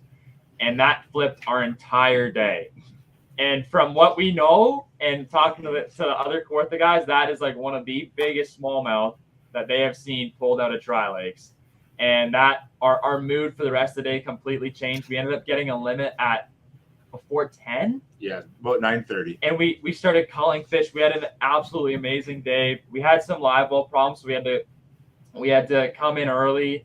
We got our fish weighed in, and we weighed around 11.5 pounds, which was my best day I've ever had on Tri-Lakes, and we were absolutely pumped about it. We ended up climbing 3 spots in the third, 1 spot out of qualifying. There was a pretty good difference, but honestly, it was amazing. All the kids came up to us talking after day 2, all the juniors from Erie, and even Miles was like, Trevor, how'd you do? Did you catch him today? And it was awesome. Like, they were all in good moods, and you know, like this event really brings out some really good anglers. And congrats to everyone who did well, and especially all the Erie guys, Clara and Jack and Jason Camden. Everyone did absolutely amazing. I'm going to assume that smallmouth that Jeff is holding is the 6-pounder. That's the 6-pounder right there. Yeah. That took big fish for the whole weekend. Mm-hmm. Now, I heard that Trevor has always been an excellent net man. I've always told people this. Alicia, you've witnessed him. The kid can swing a net. He's been doing that for years. Better than I can, I think. He's better than most. I was challenged by this fish today, or on the weekend. Apparently this fish jumped out of the net twice while trying to land it. Oh no. Yeah. So I wish Mark. I know Mark was online. I wish Mark would have got it on video. Maybe not for the PTSD it would cause after the fact, but I really would like to see the video. The story is quite the story is quite. But Trevor is there. You go, Jeff, best net man ever. And we know this. Sometimes you're the net man, and sometimes you're the angler. I'll take being the net man all day. I love netting them. Yeah, I honestly like. And that fish scared me. I got it in the net. It was half in, and then just torpedoed out. And I was like, "Oh my gosh, we can't lose this thing." That's hilarious. So incredible. It was. Yeah, so we got home last night around 11 o'clock, and well, that's it, Scotty. That's our story. We're on our way to Mississippi Lake Wednesday morning for the Ontario Kayak Qualifier. So I am looking at a giant. I basically took Trevor's tackle bag and just dumped it on the floor like this. Like literally, I'm like, everything you need for kayak fishing is in this pile. you have to have this pile sorted by Tuesday night because Wednesday morning we're leaving really early. So he has his work cut out for him, and we got a big weekend ahead. It's man, this house is busy 2 weeks. And I gotta say too, because Mark's in the chat. Mark, he stuck it out with us for 4.5 days of fishing. And honestly, Mark, you did an amazing. I can't be more thankful. You supported us so much out in the water, and if it wasn't for you, like we wouldn't even be fishing. So honestly, Mark, thank you so much. It was a truly amazing trip. Trevor might have to do a victory lap just called the fishing he does, just so everyone understands what that means. As parents, we're like, yeah. Oh, I hear you. I hear you. But yeah, shout out to Mark for sure. Mark, you again. The boat captains are just indispensable, and Lyle Grader was boat captain for Riker and Nolan, the other St. Catharines team. So Jeff's with St. Catharines Bassmasters. I guess I want to really give a shout out to Anthony Dubé. Anthony, and we'll do this one night, Scotty, in this winter. We'll get Anthony on and we'll talk about the junior program, and we'll get some of the clubs on as well, like Curtis Cronkright and Cody and others, where we can hear about the program and where it's going, and maybe we can inspire more anglers to join, and maybe we can grow this part of the sport further. That'd be fantastic. Great idea, great concept, and yeah, I'm totally in. I will say this: we've got Moose coming up next, but before we do, I want to say thank you so much to you, Alicia, for this, and of course, Jay, for bringing the idea forward, and of course, just being the kind of dad you are. But Trevor, I have to say, dude, I'm reminded all the time why I said you've got a spot in this industry, and I will say you were holding that spot down very, very well, and we're all proud of you, dude. Keep up the great work. Keep up the great work. All right, we've got Moose coming up right after a word from our sponsor. You take care and good luck on Mississippi. See you guys. Peace. Bye. What is Flash Boost? Shimano designed innovative Flash Boost technology. It keeps flashing, which attracts fish whether in a pause or while retrieving. The mirror plate, which is fixed by a spring inside the body, vibrates with the lure action to generate diffuse reflection. Even if you stop the lure action, the inner plate will move and continue to flash, giving the lure a sense of life and inviting a fish bite. This is Flash Boost.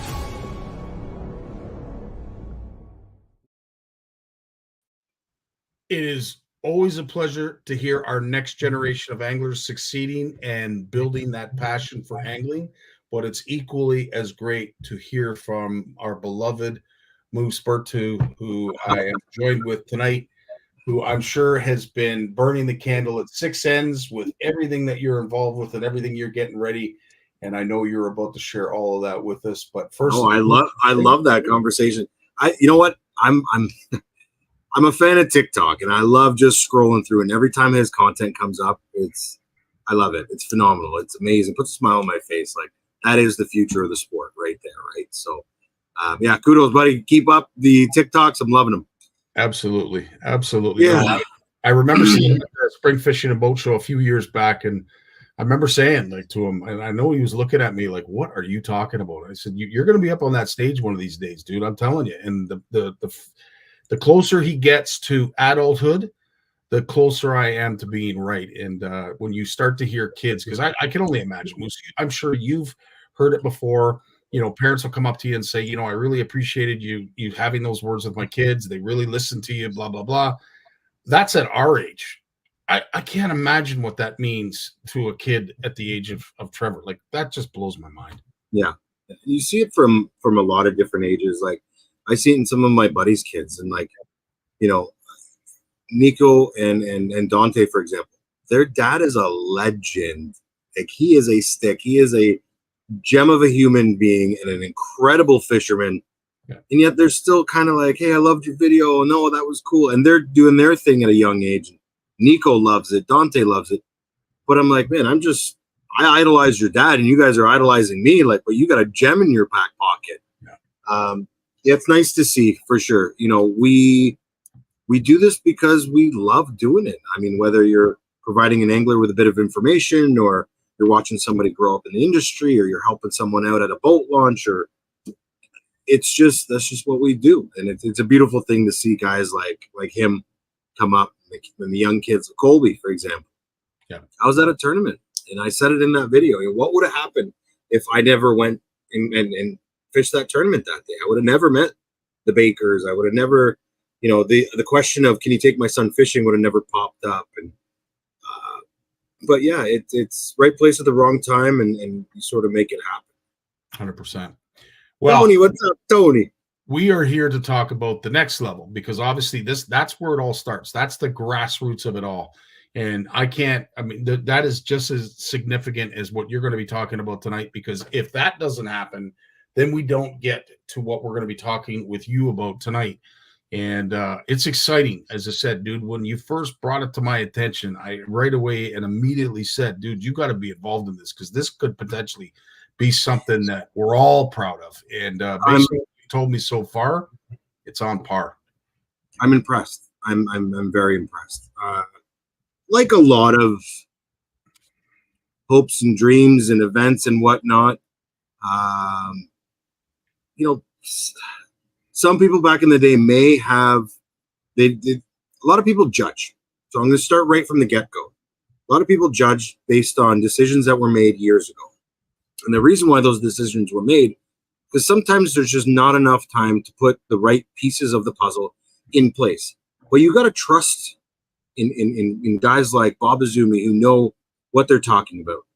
And so when the Joe Fords of the world and the Azumis of the world, and the list goes on and on and on, when they're presented with an opportunity and you have a very short time frame to make it happen and go from there, you're gonna hand pick people in order to represent you until you get the right pieces in the puzzle. So year one, it's exactly what Bob did.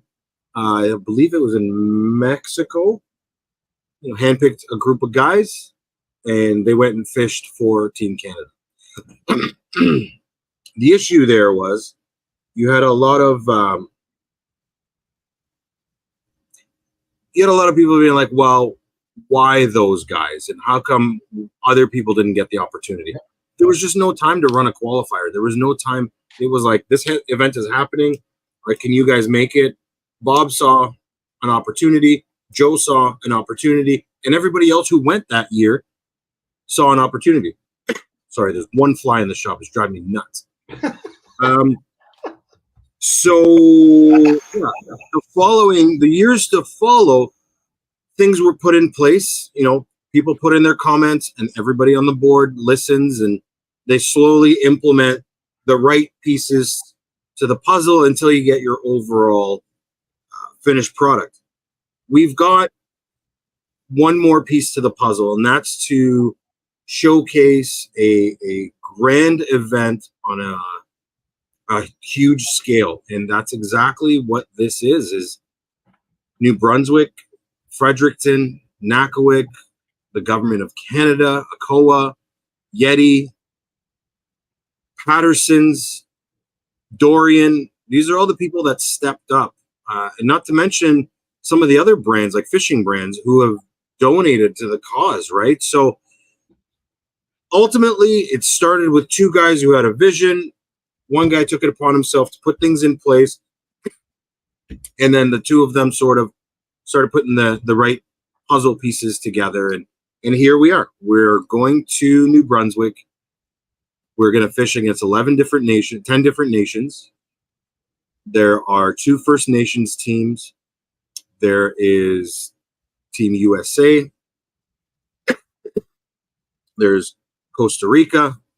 There's the Dominican Republic. There's, oh geez, man, now you're testing my mind here. There is, hold on a second. I should know all this right off the top of my head because I'm going to have to talk about it. But I'm tired. Canada, USA, Turtle Island, Wolostaki, Mexico, China, Dominican Republic, Colombia, Puerto Rico,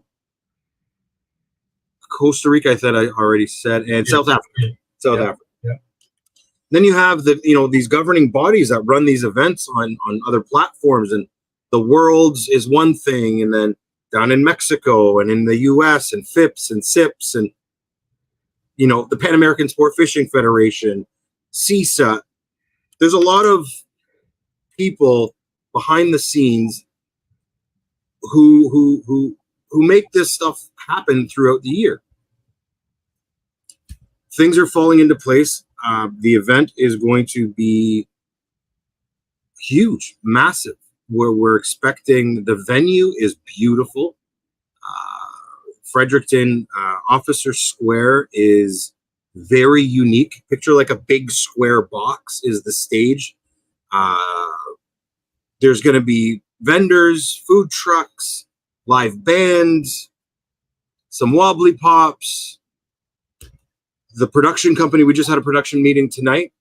Aurora Productions is all over it. We're live streaming, and we've got social media stuff happening behind the background. And Fish in Canada, Angelo will be there with his whole team, and they're doing an episode or two with like, there's so much happening, and it's nice to be involved. It's nice to have a say, whether it be for the visual graphic side of things. The team is phenomenal. 3/4 of them or half of them are out there already practicing. Other countries are already starting to arrive. The ball is rolling, and it's rolling a little fast in my opinion. Like, my departure day is Thursday, and I have a lot on my list, just like Brent has a lot on his list and Joe has a lot on his list. And I don't think people really understand the amount of work that goes on behind the scenes. Organize a hotel for what, call it 300, 500 people, 300 people. Organize hotel rooms for that. That's a nightmare.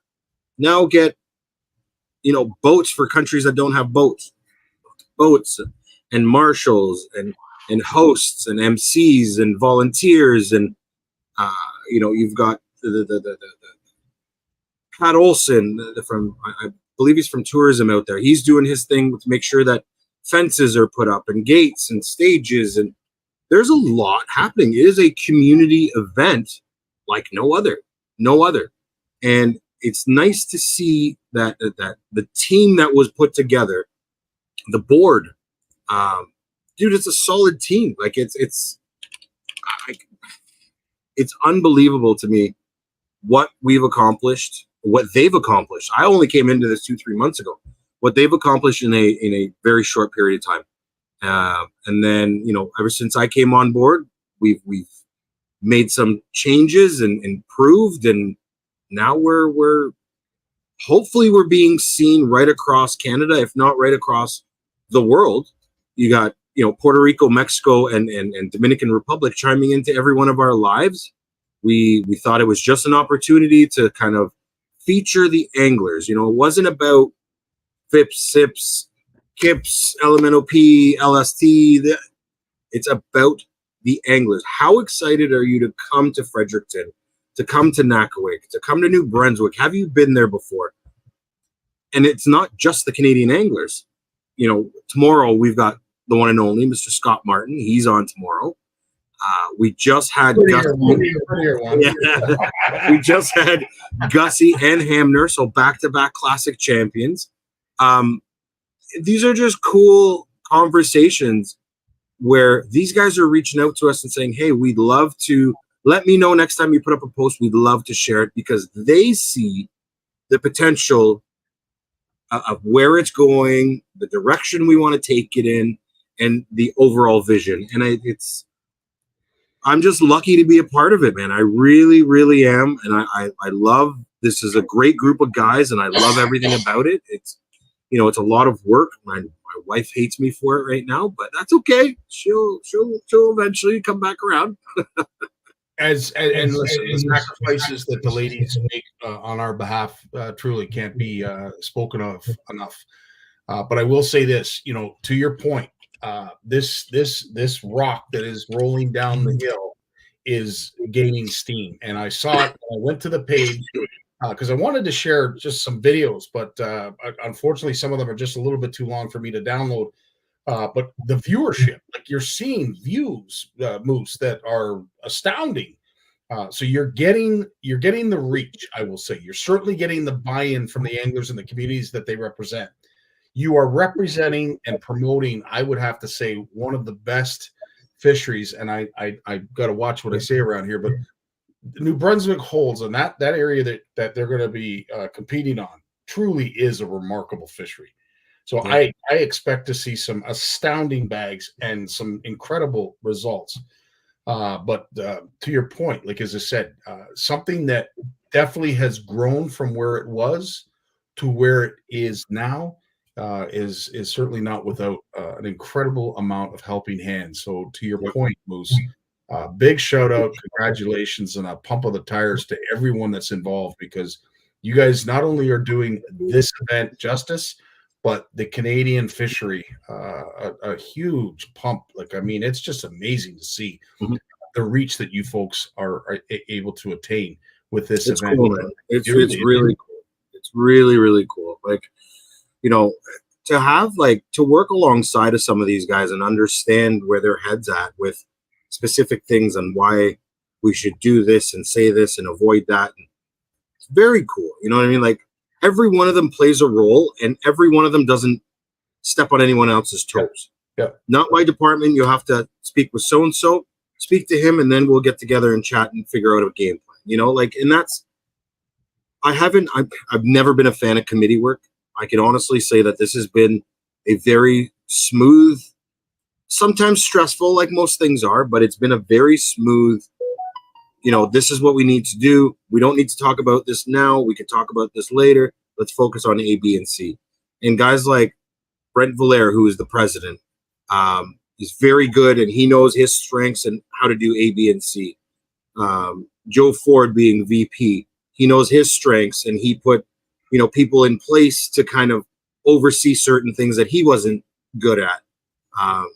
It just, the list goes on and on and on. The helpers, the event coordinators, the assistant event coordinator, Pete Garnier, Phil Haggerty, Adam Foster, Dave Chong, Bob Azumi, Jeff Wilson, like I said, Pat Olson. There's people I'm forgetting, and there's people in the background that I don't even know yet. I haven't even met them.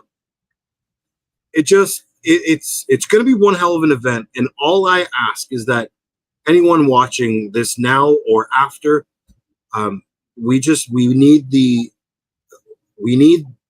eyes. We need eyes. We need eyes, because the more eyes we have, the ultimate goal is to get to that Olympic platform. The ultimate goal is to host it in Canada next year or 3 years from now. Or the more of these that we do, the benefits to the fishing industry is massive. Massive. I'm not even going to talk about what's happened in the past and where people have ruined it, because we all know those stories, and they're all stories. A lot of it is stories. Some of it is money based. Some of it is based on characters. That's in the past. There's no need to talk about the past. We're looking towards the future, and the future looks good, Bubba. It looks good, buddy. And listen, why don't we take a moment, because you have mentioned a few of the names already. But let's meet the Canadian team, because, as you mentioned, there are some really good sticks that are involved in this event this year. And it starts with the one and only Bob Azumi. Yeah. Bob's excited. He's pumped. But Bob just loves tournament fishing, right? Like, and some of these guys I still have never met. I've met them, but we haven't sat down and talked. But, yeah, this year's team is stacked, man. It really is. Like, you've got Bob Azumi. You've got Adam Foster, who just came off of a win yesterday. Guys like Adam Howell, who are fishing the Toyota Championships. Cooper and Gussie, who I don't need to tell you guys who they are. You know them. The Phil Curtises of the world. It's just complete gem. Fish catching machines. Like I said, Brent Valère, Joe Ford, Dave Chung, Steve, his partner Steve Nouveau, Graham Mace, John Hare, Rick. I always mess up his last Rick Quell.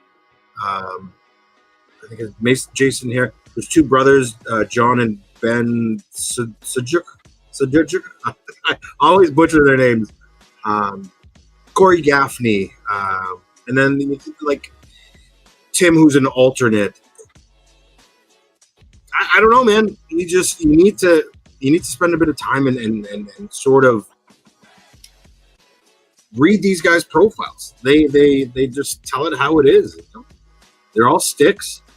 I mean, it's not to say that, you know, Team Mexico or Costa Rica or Team China, they got some sticks as well. Like, you know, half of Team China is from here. 2 of the guys live out in New Brunswick. A couple of them live out in Ontario. 2 of them are coming in from China. So it's a combination of Chinese anglers. Team Mexico is not to be messed with, man. These guys mean business. Obviously, Team USA is coming in hot. They're fully stacked with the some of the biggest names in the bass fishing world. So it's just really cool to see that this is all for bragging rights. Yeah. There's no prize money behind this. There is an award and bragging rights. And eventually, one day, these events will become that big that there will be massive payouts that go along with them. So it may not be for everybody, but it's definitely for those who want to be involved. And I think the qualifier in November, which is happening right after this event, there's a qualifier in November because that was the only time we could run a qualifier. There is no other time because in I think it's end of May is the next one in Mexico. So with our seasons and the way things go here, when do you do a qualifier? Yeah. You can't do it in April or ice out and hopes that people get their ish together in 30 days to go to Mexico. Like there's a lot. So it was like, well, why did you choose November? Well, that's cold or it's too far, or well, it's Bay of Quinte, I believe, in November. And that was the only available date because a lot of these guys are, they're coming off of this. Some of them are going to other tournaments. Some of them have other obligations out in the US. And we're talking about the staff that work it. We're talking about the people that want to fish it. But if you look at the overall, everybody's got events leading up to, and then November was the first available date. And that was the only date that worked because of when Team Mexico, planned to have their event. You can't do the event in April, May, and then expect guys to get ready, take the time off work, and in 2-3 weeks. So, there was talks about, well, maybe we bow out of Mexico and then go to no, then you're not showing the support and the love the same way they show the support. So it's very cool to see and how it all works and operates in the background. And, the fact that we might be able to get smallmouth because it's still just verbal. It hasn't been put in, on paper yet, but these guys will be able to fish for largemouth, and transport them to the weigh-in site. Then those fish will get transported back to whether north side or south side. But just working out those logistics, you would have never thought that you had to ask permission to fish for largemouth, but you do, because that's just the way it is out there. They don't consider largemouth to be they're an invasive species to them, and that for whatever reason, then that's their thing. So, but the fact that they're willing to work with us and say, okay, we'll allow you to catch them and bring them upriver. Obviously, you can't take them outside specific parameters, but and then we want to know where you caught them so that way we can take them back. And that'll be a secret ballot type of thing where, no other anglers or any of the staff will know until the end of the day, where a specific staff from the regions will take those fish back. Cool. That's a great way to do it. Tough bite in November. Yeah, no doubt, Ed. No doubt. It's probably going to be a tough bite, but let's face it. Let's put our anglers in the toughest bite possible and see how they perform, because we're going to another country or province or whatever to fish. It's going to be tough. You want to put as much pressure on these anglers as possible. In my opinion, that's the best way to do it. But, I mean, for cold and heat and hot and ice and logistically, November sucks, but that's the hand we're dealt with. We'll just make it work. That's that. 100%. And yes, that time of year will definitely make it easier to release these fish alive and productively. But I have to ask, Are there anglers that like are there local anglers from the Canadian team that are participating? Who's? Yeah, the two brothers, Ben and the ones with the last name I can never pronounce. Ben and John. They're local, and Adam. They're all locals. Okay. And I think that's it as far as local boys go. But they qualified. You know, Adam came down from Adam qualified. Ben and his brother qualified through the NBFSA. Sorry, guys, if I butchered that, but I think it's the NBFSA or the NB Bass Tour, one of the two. They qualified. So the cool part is there's now an invitation going out to all these different series. If you've placed at the top level of any of these series, you get an invitation to come and do the qualifier. I don't know the logistics about all that, but we've sent it out to all these different organizations and said, hey, send us the best of the best, and let's hammer down another awesome Team Canada. That's awesome. That's where we're at. Well, we look forward to it, and of course, please feel free to use our CFN platform to share a lot of the content, because we certainly, and I can assure I speak for a lot of people that would love to keep up to date with what's going on with that event for no other reason than just to cheer on Canada, but also to learn a little bit more about that New Brunswick fishery that we've heard lots about. We have talked a lot about it. But I'd love to see folks see it firsthand in terms of the bags and quality of fish that are going to be coming to the podium. And I throw this question out to every one of the guys we do a live with. So I'm going to throw it out to you as well. Prediction on biggest bag of the week. And it's a 5 fish limit? Yes, sir. I'm going to say 26 pounds. You're high. You're up there. Somebody else said 24. It was as low as 18. So it'll be interesting to see how it goes. If the bite is on, listen, 26 pounds is a lot. But if the bite is on and these guys can get on those largemouth, I'd imagine those largemouth are big. Well, nobody's targeting them. I'd imagine they're massive. Have you seen but again, you don't know. Moose, have you seen the muskie in that system? No, I haven't. They're well, put it this way, they're not as long as what we typically see for muskie, but their girth is ridiculous. It's just like I've never seen anything like it. Yeah. And if they're feeding on the same thing that the bass are, and I've seen some big. We're lucky to have some CFNers out that way that have shown us some 5s and 6 pounders. I don't want to say they catch on the regular, but you see them post these pictures on the regular. So you know they exist in that system. I have not seen a lot of largemouth come out of there, but certainly the smallmouth, holy smokes, they're big fish. I'm going to share a tab with you because I don't want to forget these guys either. I don't know these guys. I haven't met them, but it's the kayak team. So Team Canada has a kayak team that travels and does their thing as well. And so our kayak team, let's see here. There's guys that have qualified. So we have a kayak division as well. And you know, and we're going to put more information out there, but it's not just about the guys in the boats. It's also about the guys in the kayaks. And hopefully this will stem to other species. You know, it's one of those things where CISA or Canada bass or, you know, why couldn't there be a Canada walleye or a Canada crappie or a Canada perch or a crane? The sky's the limit. And I think in order to get 50 nations, I think that's what you have to have is 48 or 50 nations in order to qualify to compete on an Olympic stage. You need X amount of nations competing. So we're not far, but how do you include other nations if they don't have bass? Well, you include other species because it's fishing specific, not species specific.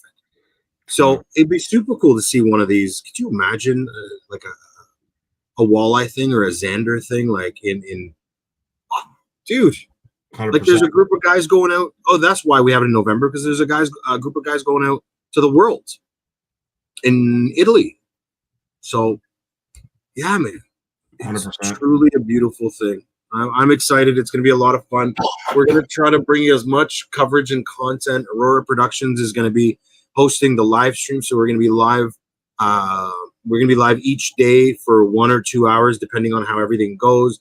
We're going to be live with the people out on the water. So there's 4 camera boats. We're going to go and try to cover as much as we can and see what these guys are doing on the water. And yeah, I know what you're thinking. People are going to, they're going to watch where you were fishing. Listen, you're from another country and you're trying to figure out what shoreline. You're not wasting your day looking for specific spots. So throw that out of your head right now. It is what it is.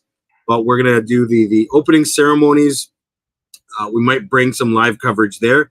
I don't think we're going to, but we're talking about putting the opening. I think the opening ceremonies would be a lot of fun to do a live on, and the closing ceremonies for that matter. So, but definitely the Wednesday is the opening ceremonies. Thursday, official practice day. Friday, Saturday is going to be the event, and Sunday we all depart. So, keep your eyes peeled, and if there's something that you guys want to see or someone you guys want us to talk to, don't hesitate.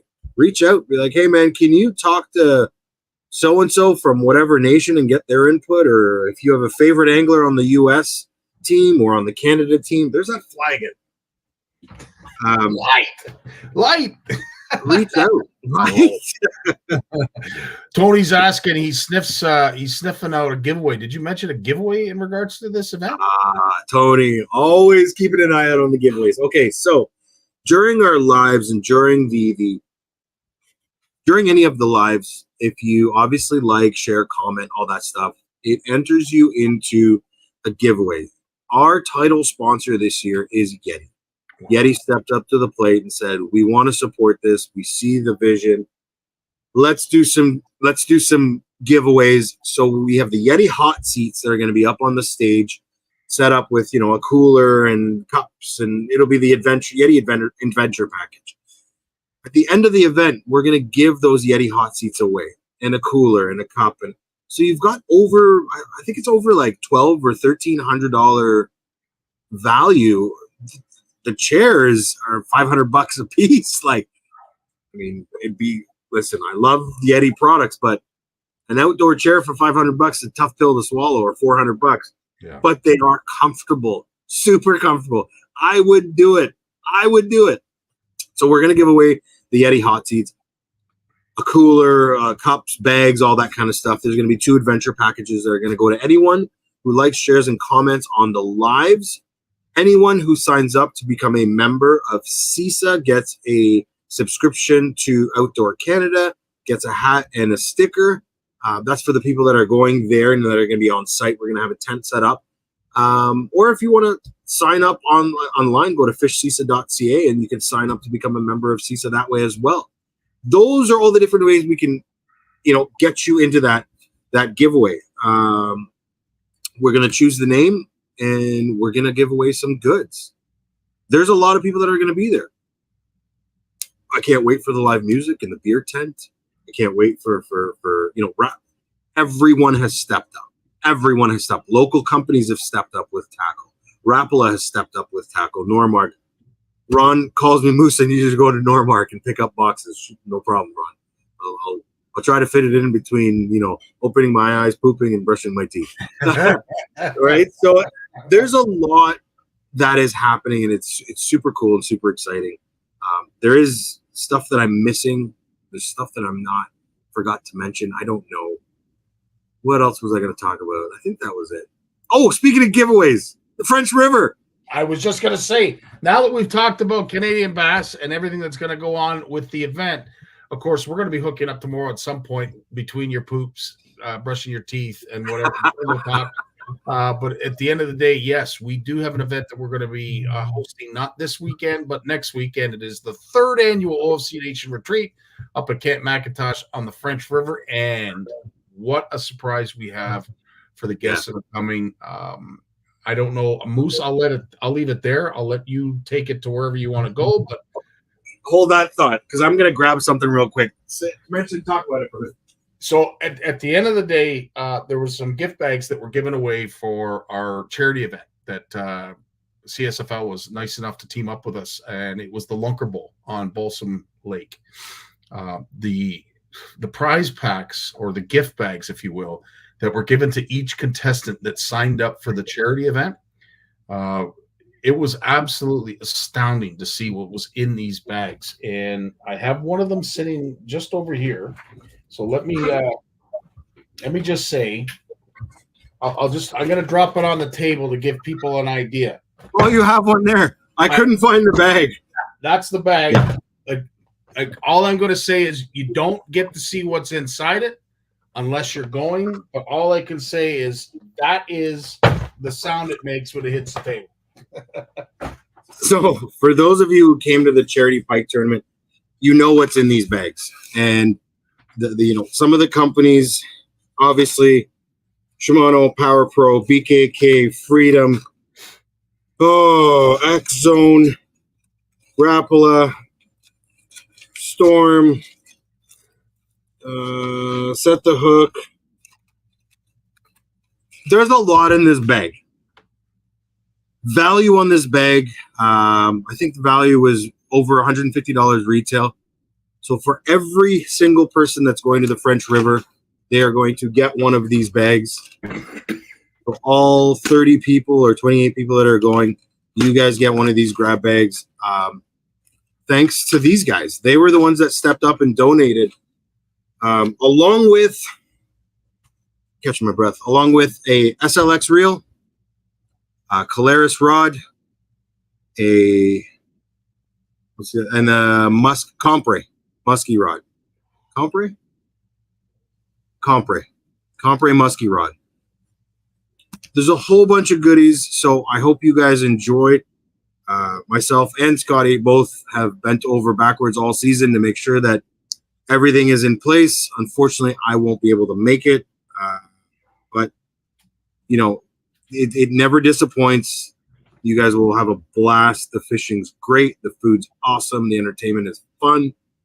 I'm sad that I'm missing it this year, but it is what it is. It is what it is. And dude, I'm missing it for all the right reasons. I'll tell you. I do miss having you and Quinn show up because you are the life of the party. But needless to say, I will try and do you guys proud. I can't get to where you lads are, and nobody's as funny as Quinn. So I'll leave it at that. But, he is witty, isn't he? Oh my God, he's so funny, man. My Lord. Yeah. No, great. Lots of goodies in that grab bag. I've thrown in a whole bunch of extras. I think there's a couple ice fishing combos as well that I had sitting around here that nobody picked up over the years. So I've included those. There's a lot of goodies, man. I hope you guys have a blast. And yeah, and thank you. Thank you for taking the time to do this. And thank you for taking the time to, make sure that our network is in the forefront. And without you, it wouldn't be in the forefront. So I'll say it time and time again, man. I appreciate you and everything you do. Right back at you, buddy. And I'm looking forward to seeing you tomorrow. I do have to use the John, so I will bid you farewell. And we will discuss everything tomorrow, but looking forward to it. We'll see you tomorrow. Ciao, buddy. Thank you. All the best, Moose. That's it for our show. It has been an absolute pleasure. It has been a long one. As Richard said, we had an incredible lineup of guests that joined us tonight. We were extremely lucky to have all of them, and of course the passion they shared, the stories they shared, and nonetheless, of course, their love for fishing. And that can go an awful long way. You'll be seeing it on Thursday. I'll be sharing the video where it all started for me. I would love to see where it all started for you. In the meantime, you guys have yourself a great week. Of course, big shout out to Steve and Walt. Thanks so much for all the promotion of our community that you do with all the wonderful photo edits. And if you are looking to get a photo edit of yourself promoted and edited and displayed on our Facebook page, just go to the message button, press message, send us the photo, a little bit of a story that goes along with it. We would really appreciate that. Outside of that, we look forward to all of your content and, of course, all of your attendance and just sheer promotion, sheer support, sheer whatever you want to call it. Love. That's it. Love. You take care. All the best. Have yourselves a great week. Peace. Well, as much as I hate to admit it, I guess we've run out of time. So I've enjoyed it, but I'm going to do something I haven't done since season 1. Turn out the lights, the party's over. They say that all good things must end.